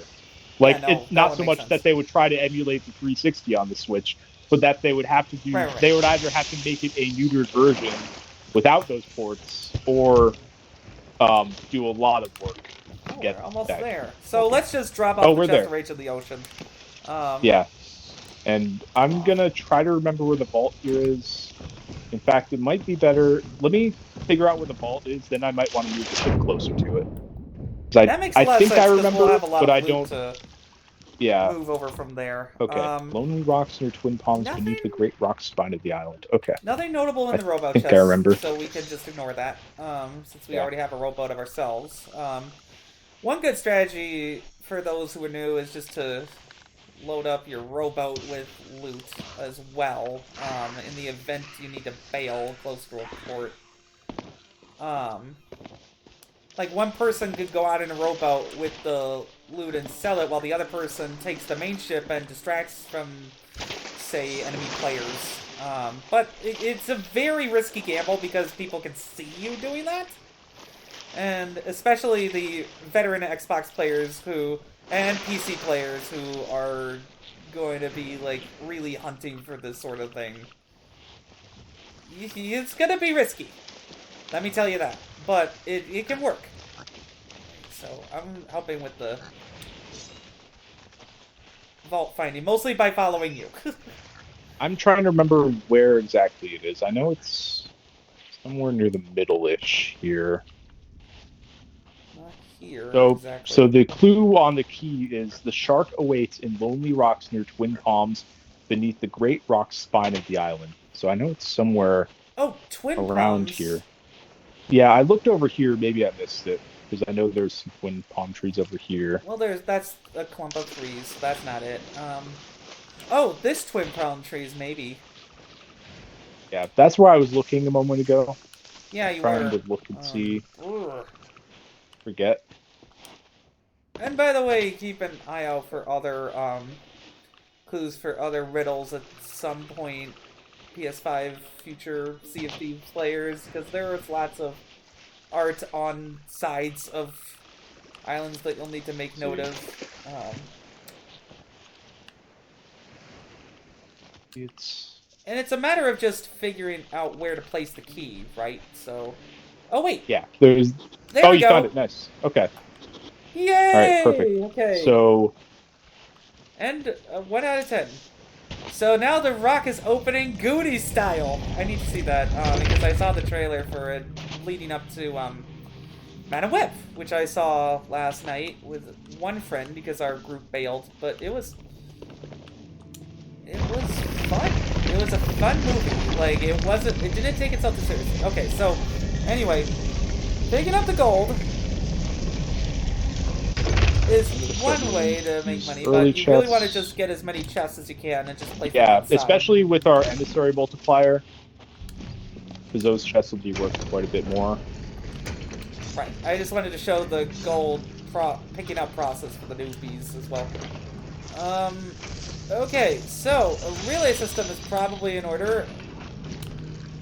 Where I if you manage to get up top quickly, you can always just start dropping chests down so you don't have to come down after every chest, you know? Right, and then one person stays down and breaks them out to the outside. Or we can both just start dropping stuff, and then whenever someone happens to go down, you can just start relaying it over. And this is mainly tips for a crew of 2. If there's 3 or 4, then it's obviously different. Yeah. Alright. And once it starts to get close to the end here, you definitely want to just start shepherding everything over. Oh, okay. I'm going to start moving some of these. Here.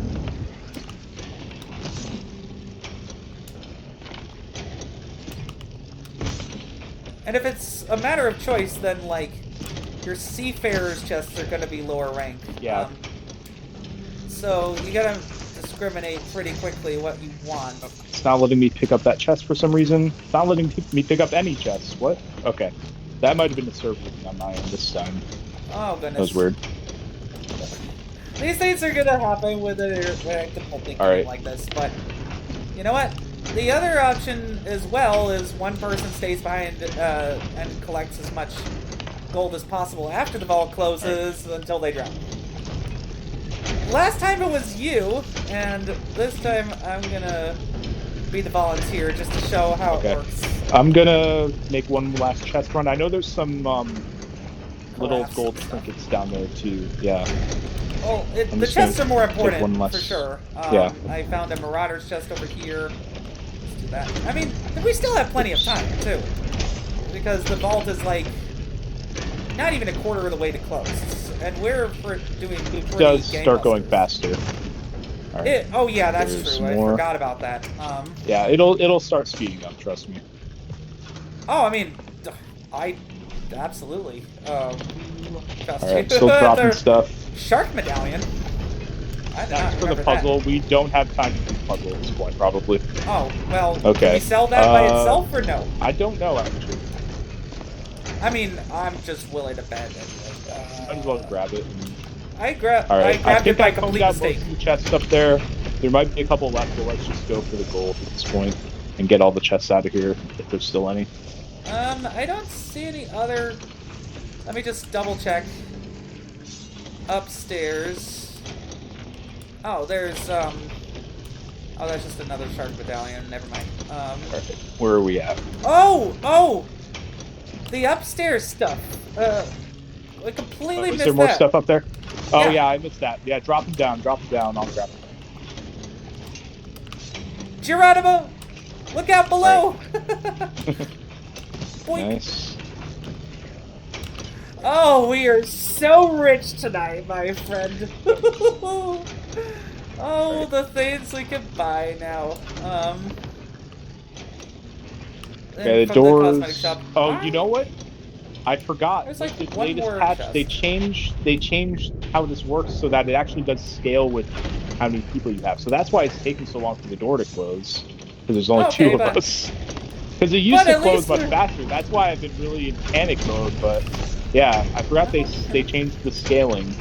Okay, we've got some relics over here. I mean, we still have the. Yes, we could have. Yeah, this is giving us way more time than I thought it. This is actually. Okay, now it's gonna start closing, I think. Oh wait, no, okay. Well, that's glowing. We're still okay. Is that a good thing? I haven't actually tried these puzzles in a while because I did it once solo. It was tough solo for sure. It's just a matter of placing the right medallions in the correct order, right? I think. Yeah. Yeah, I forget honestly. Thank you for following me, Melina 80.80. Appreciate it. Appreciate the follows. All right, now okay. Okay, now we gotta start ready because the things are closing in. But you know what? I did volunteer to stay behind, so you need to get out. Okay, I'll start. You know, I'm gonna bring the ship around close to where we are. I'm just gonna pick up the gold. I have. Or I have another idea actually. What? Oh, in terms of the long-term planning and stuff. Yeah. I was just thinking, like, I've gotta go and I'm just gonna grab. Let's see. I have several things that can allow me to grab gold for a long time without drowning, like not raw chicken, cooked chicken. Raw chicken will make you sick. I have plenty of health, and health-doing items. Oh nope, that was quick. This is like extra special water that just drowns you super quickly. Yeah, they drown you pretty quick.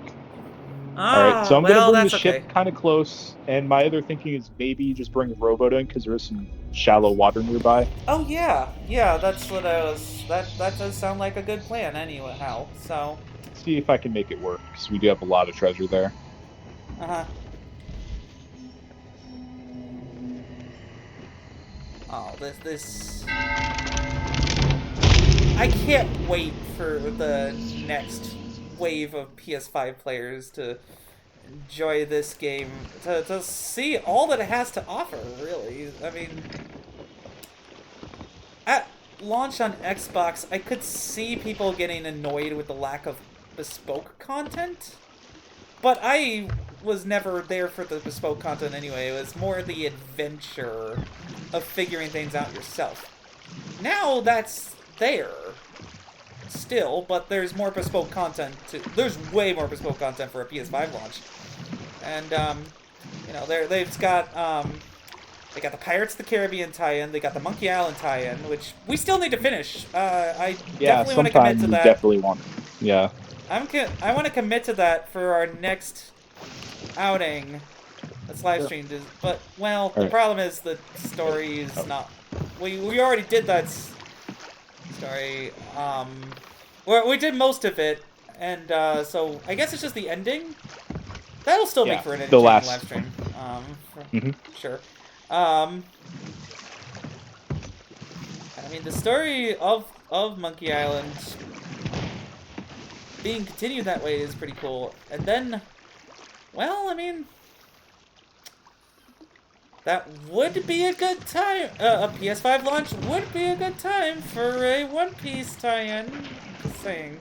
Especially with One Piece Season 2 coming out, like, later this year, maybe, please? I would love that. The live action, I mean, that really blew up Netflix, and it seems like live action adaptations of anime is really good for Netflix at the moment, because they are the undisputed leaders in the streaming wars, but they have, you know, found opportunities to grow in international content, and so more like a Sea of Thieves One Piece tie-in connected to One Piece live action season 2, and more drops of the anime on Netflix in the US would be really good for a lot of people. You know, consumers and IP holders alike. So where were you gonna bring a rowboat? Yes, I need over into the shallow water. Just was distracted by all the skeletons we were fighting, but that can happen. Anyway. I'm just gonna leave the chest of rage next to the ship so we don't forget it. Yeah, that makes sense. Just so many chests and so many things to get stolen, potentially. I don't want to panic you, obviously, but because I know tend to be loot shy.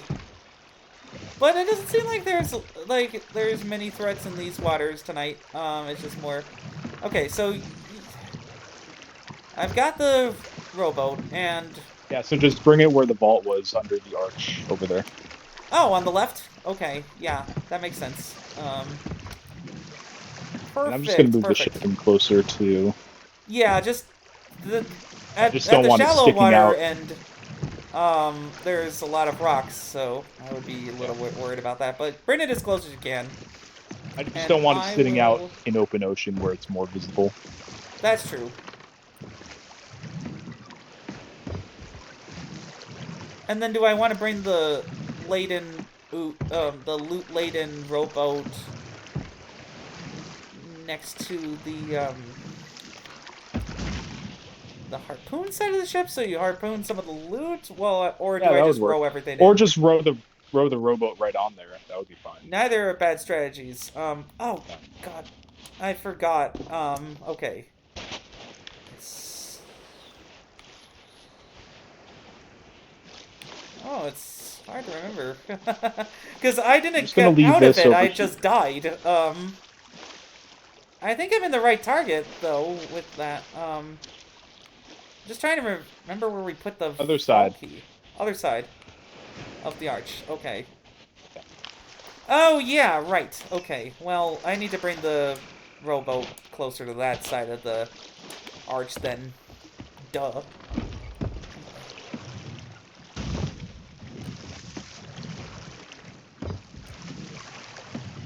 I mean, what made the other thing is what other major popular pirate art IPs are there right now? They did Pirates of the Not Caribbean already. They did Monkey Island not too. really much. Yeah, I Exactly. feel like So, they've covered a lot of the big stuff. Especially if they do eventually get to One Piece. Like that feels like the last real big pirate crossover they could do that I can think of. mhm. Oh, and If they want did to do they? like Sid Meier's Pirates, maybe. I mean, Sid I don't Meier's know. Pirates. I would love to see more Sid Meier's anything besides Civilization, because Civilization seems a little played out. I would What love was a that new show? Sid Meier's Pirates of Pirates game. Darkwater. What was that other author in front of game?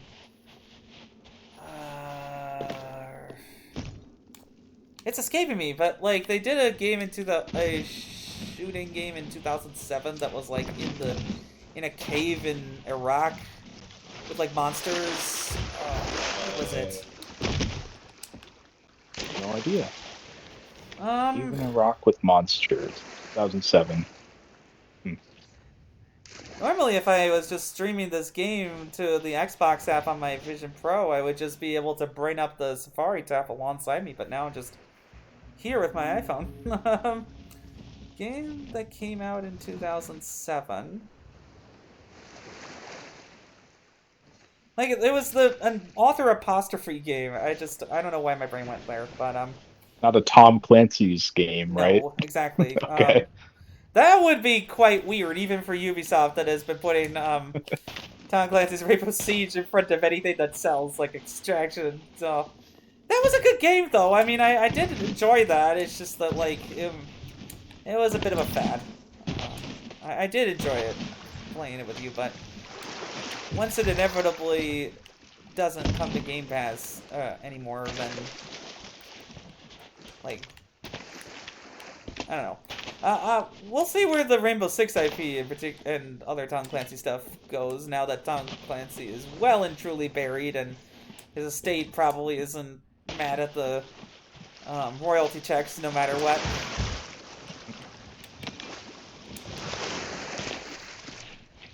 Jordan, it's like Jordan something. Um, Not Jordan Mechner, right? no. Okay. I have no idea then. This is gonna bother me until well, I mean, we did play the House of Ashes, but Even that's a not it. rock with monsters. Um, there's something with a J. Oh goodness. No. Well, there was a Tom Clancy's game centered around. I got it. That J thing helped me. Clive Barker's Jericho, right? Yes, thank you. Yeah. I was like, it starts with a J. Okay. I want Jericho. a revival of that sort of game, like a squad game that's horror based a little bit, like the more of a Fear 3 style bent, I guess, where it's horror action. I mean, I did like House of Ashes, but yeah, Clive Barker's Jericho was a good game that I would love to see come back. At least from what I saw, because I haven't gotten to play it or anything. I mean, that was literally about, like, God being so upset at what he created that he put him in a cave. Like, I was like, I don't want to touch this. But a bunch of Marines can deal with it. With psychic powers. Oh, there's Spectres attacking now. Phantoms, there we go.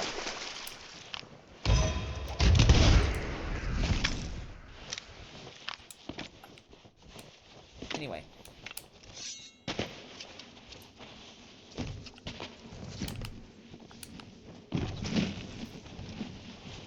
More people playing this kind of thing and seeing so much loot in front of them, the better for everyone, I think. Because, like, I want to get back into, like, taking risks and looting players when there's more newbies to be found. As much as I want to be a teacher of newbie players as well. Because, like, this is the last real pool of new players that will still have controller skills a bit. Like, yeah, there's cloud streaming to Android and iOS. That's never gonna be. No, that's never gonna be like the dominant pool of players. No, it's not a dominant pool of new players, and an Xbox handheld kind of could be for that, like a new injection of new players, but really it is going to come from PS5 because they have the combination of population, people who know how to do controller games solidly, you know, maybe have played a few first-person shooters in their time, so are very comfortable with this sort of thing. Like, I wouldn't want to pick up people who are just completely fumbling about with touch controls. That just seems unfair.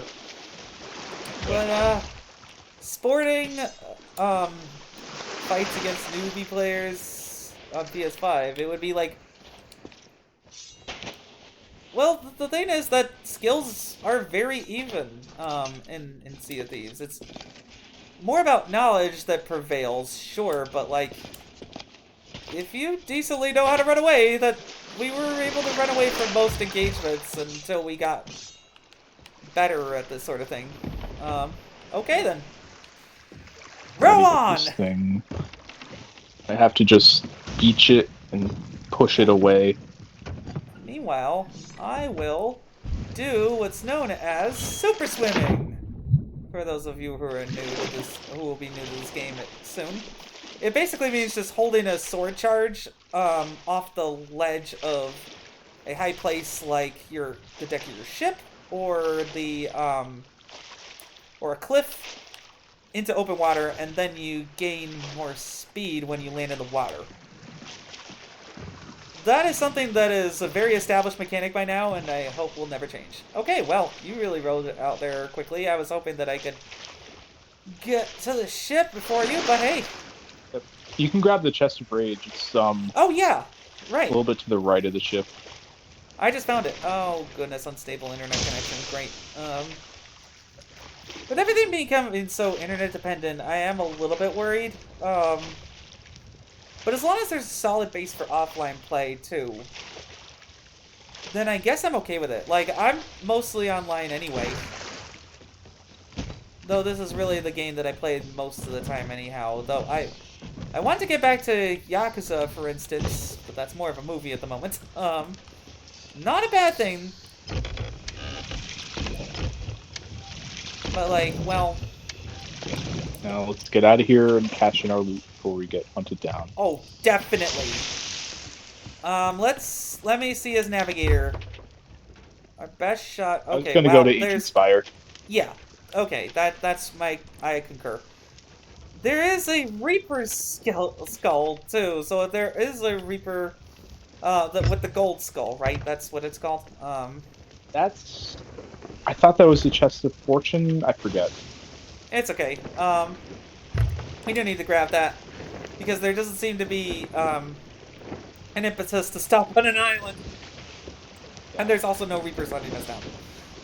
So it would be ordinary players who stumble across us who would be the real problem here. Yeah, but those are also more likely to not be a threat. Like, Reapers, right. If you see them, they will almost never not try to hunt you down. Whereas regular players is more of a coin toss. That's fair.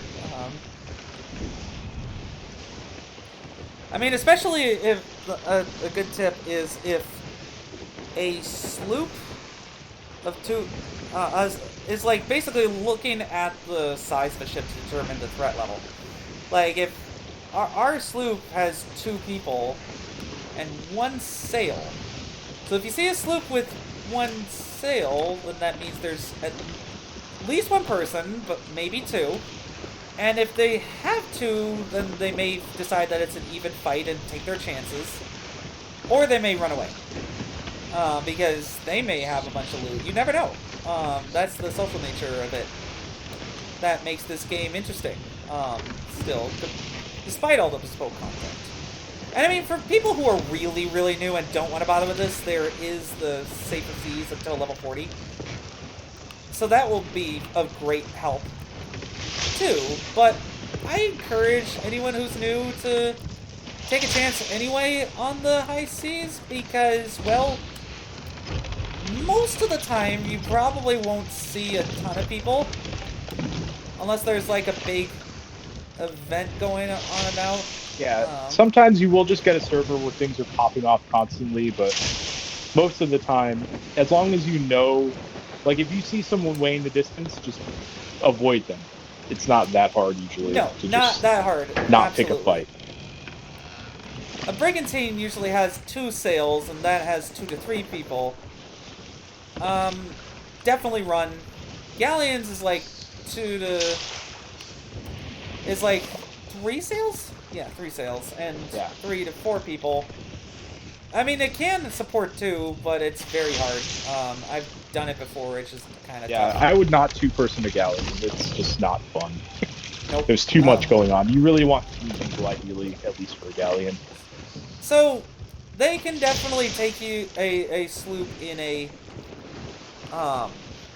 mano-a-mano combat, but the sloop is faster than all the other ship types, so that's where it has the advantage. Yeah, and you lose maneuverability as well with galleons. You can't really see as well in front of you, even with the But they sail, have 4 cannons. And you need more. So you have cannons? more firepower, less maneuverability. 6 cannons really. with the galleon, and then 4 with the brigantine. But hey, we're at the outpost anyway, and it doesn't seem... Let me just check my spyglass, because that's one thing you'll need to know. Oh wait, I accidentally selected the wrong thing. Okay, I don't see any enemy ships at the outpost, so I think we should be good to just, like, sail as fast as we can. Okay, so I haven't already eaten. Yeah, definitely get rid of the chest of rage first. Oh, yeah. That will be I have it in my hand already, so I'm way ahead of you there. And I'm in the water, which will help. Alright, since this is going to be our last stop, I'm just going to anchor us to just in a good selling position. Totally. Wow, it's almost midnight. What the heck? I know. I didn't expect the treasure vault to go that long, but we had a lot of other stuff along the way, too. Yes, and thankfully no other player ships attacking, which would have absolutely dragged out the time, too. Oh, and for those of you who are new, there's 100 levels to climb now. And then you prestige. Prestiging, yeah. Like in It's essentially infinite at this point in terms of progression. It's just like your average player is not going to... Yeah, your average player is never going to finish the progression system at this point.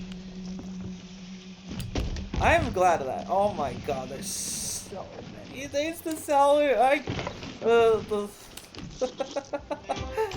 not sure if we ended up with any extra action keys, but if you have them, Oh yeah, because we still have an ashen chest we never opened. We have a couple of them, so I'm going to open one of them.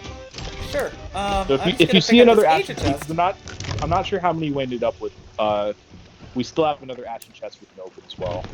Okay, well, you do that. Well, okay, so that's a good pro tip as well. Is you can give over all the contents of a chest when there's small items in an openable chest before selling the chest itself. Also, we have a couple of exploding barrels at the top of the crow's nest, so I'll get those. Okay.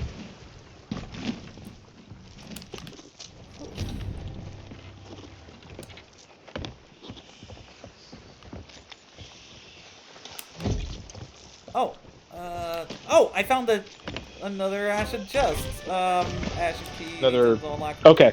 I'm just gonna put them up on the top deck so they're easier to see. I think that's a good idea. Bait crate. Holy crap! And a full fruit crate. Nice. Oh yeah, I was gonna grab the gunpowder barrel, so I'll do that. Well, chat, we really came out victorious tonight. It seems. No real threats to us. We managed to get a bunch of loot. That's the best feeling with this game, honestly. It's like, yeah, we made off like pirates. And that doesn't always happen. It can be slightly frustrating to lose a ton of loot. But on the other hand, those instances are so rare due to another player or just like complete accidents or like a Reaper especially that is Yeah. Like as long as you're playing smart, it's fairly easy not to like get completely ganked. Yeah, I was trying to scare you a little bit with the gunpowder barrel there. Oh yeah. But, well, I sold it before it exploded. That was kind of a little game with myself. Okay, nothing up there. Don't forget we still have the rowboat.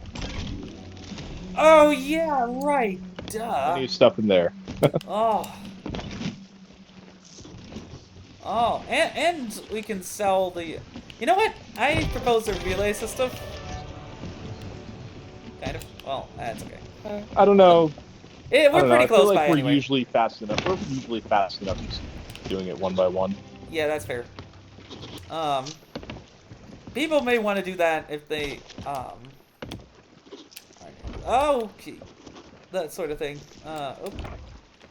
Especially if they're new to negotiating all the X icons that can happen, where it's like, oh, I'm picking up a chest and then I'm accidentally sitting in a rowboat. That can get a little unwieldy. Well, I mean, that's just a minor UI issue. People will figure that out on their own, hopefully. But if not, then they'll have people like us ready and willing to be like, so, listen up. We're salty sea dogs of the ocean who have been around a time or two, and we can really help you out. Let me take any bait from the barrels into this crate and see maybe if it's full. And it's not. But I think you can sell it not full. Try it. Yeah. I forget if you can. We should be able to. Yeah. There we go. And I got Merchant Lance reputation for that, so that's good.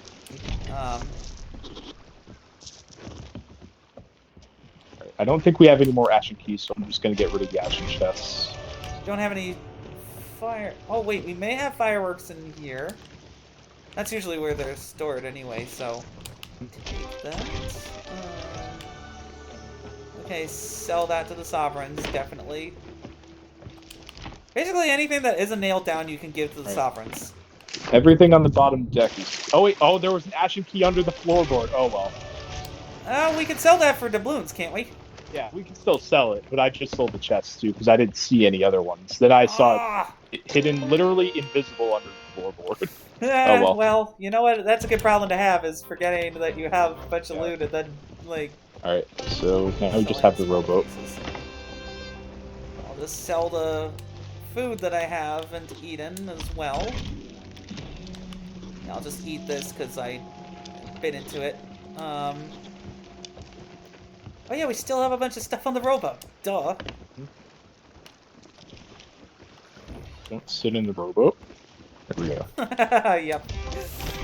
Trying in the dark tides, all the notifications, they keep being delayed in this game. But hey, Yeah, that's also been a persistent thing with this game since it launched. They've never really fixed the notification system. It's not really that big of a deal anyway, so I think it's lower on the priority list in terms of like, and minor glitches with the server can happen, but that's not a big deal for them to fix either. The game is mostly stable as it is. Like they've polished up a mature product. I hope that like they have enough of a team going with supporting this that they can shift the majority of their active development efforts to Everwild, because that thing is in trouble. Or it has been for a while. That's another thing they have not shown in years that I wonder. I mean, the last proof of life we have from it is I remember a couple of years ago they gave a vague statement saying, "Hey, it's still alive." That's probably been internally rebooted for a while, because like they just didn't really know what they wanted from this game either. It's a shame because like the initial couple of things that they showed from it looked really promising. And it's like, oh great, if this game launches in a couple of years, it'll probably be really good. And then seemingly just behind the scenes, it just hasn't worked out. There's a chance for it to be like a lighter, more casual survival game, perhaps, because there hasn't really been a casual survival game where it's like, well, you don't really need to bother with a bunch of menus, because that's what I've been trying to look for, and sadly, Pal World was very Ark in that way, like very arch menus. You know, like a simplified survival game could work in Rare style in the way that Sea of Thieves simplified the pirate game. But still, like, with some depth. Or it could be kind of like a Zelda-light? I mean, we'll see. I'm hoping that they have something for the next gen. Because if the next gen is in 2026, and they're doing cross-gen titles like that, and Perfect Dark, what else do they have later on down the line? After like Fable and such. I mean, Contraband, I guess. Who knows when that might actually come out. Contraband is more of a 2025 looking thing. I don't know why I keep going back to the. I wouldn't be so sure, given how little we have seen of it. You know. Well, that. Yeah. I guess if they really are holding their cards close to their chest, it could still be 2025. But I feel like I would have expected to maybe have heard more about it by now. Do you think that there will be any kind of like, oh, let's have Toys for Bob make a Banjo 3 kind of thingy, or no? I guess, but I wonder if how much of that studio. Toys for Bob did get downsized a bit, but that was more like their office space wasn't necessary. Yeah, like between that and the fact that they were pulled away to work on Call of Duty for so long. Like it's like how much of the internal potential desire would there still be to like Coalition's got Gears 6. Because if they do pull them off of Call of Duty and have them work on their own thing again, it's like, okay, how does that affect Call of Duty, which is the thing that Activision would still like to get out of the door in good shape. There is the three-headed serpent problem of Xbox and Bethesda and Activision having their separate structures. Yeah. I can see like Redfall getting ported to PS5 next. When it's more polished to get audiences. Let's go on Emissary, by the way. Oh yeah, right. Forgot about that. I was like, and slipping my mind here. but as far as like Toys for Bob, like as much lip service as Microsoft can pay to like, oh, we're gonna let studios under our umbrella do their own thing more. It's like I still find it hard to believe that they will really so Yeah, quickly. that they like, because Activision clearly put Toys for Bob and other studios on Call of Duty because Call of Duty is the cash cow, and That is how true. much appetite would Microsoft have for disrupting that cash cow to, Probably not a lot. Yeah. yeah. So I could see as Vicarious Visions being somewhat brought back to work on a small team to work on to revive the moribund Tony Hawk's Pro Skater 3 plus 4 remake. yeah, And maybe a Crash Bandicoot 5 for Xbox. I mean, the Crash, what was it called? The team one that launched last year, but kind I of forget, tapered off. Crash Battle something, I don't remember. Crash game in 2020, Bandicoot game 2023. I'm just looking that up now. Crash Team Rumble. Yeah, that'll get some population when it gets to Game Pass. I know that my friend Billy was holding out for that to come to Game Pass eventually. Oh man. So that skull over there, we can't sell it here, can we? Is it just a Reaper thing? Do you know? Wait, we still have some treasure? I didn't No, see it's it. just the glowing icon. I just wanted to know if there was any appetite to grab that. I don't remember. I almost never It's go like for tantalizing those. in the distance, but I know. Yeah, it's kind of late for me though. no, that's I, fair. That is very fair. I don't have anything in particular I need to get up for tomorrow, but I don't want to be up too late. Yeah, no, me either. Even though I don't have anything anywhere to be, but well, in summary, for the people who are holding out to the end here, for a kind of conclusion, Xbox is gonna be fine. PlayStation is gonna be fine. Nintendo's gonna be fine. Everybody's gonna be fine. Everybody can just calm down. We'll see about the next generation. It's still a bit of a ways. Nobody needs to sell their Xboxes. Nobody needs to feel like, oh, I mean, maybe some people who were like, oh, well, where's our current gen exclusive games? There's a few, but it is more about like the performance boxes basically being better.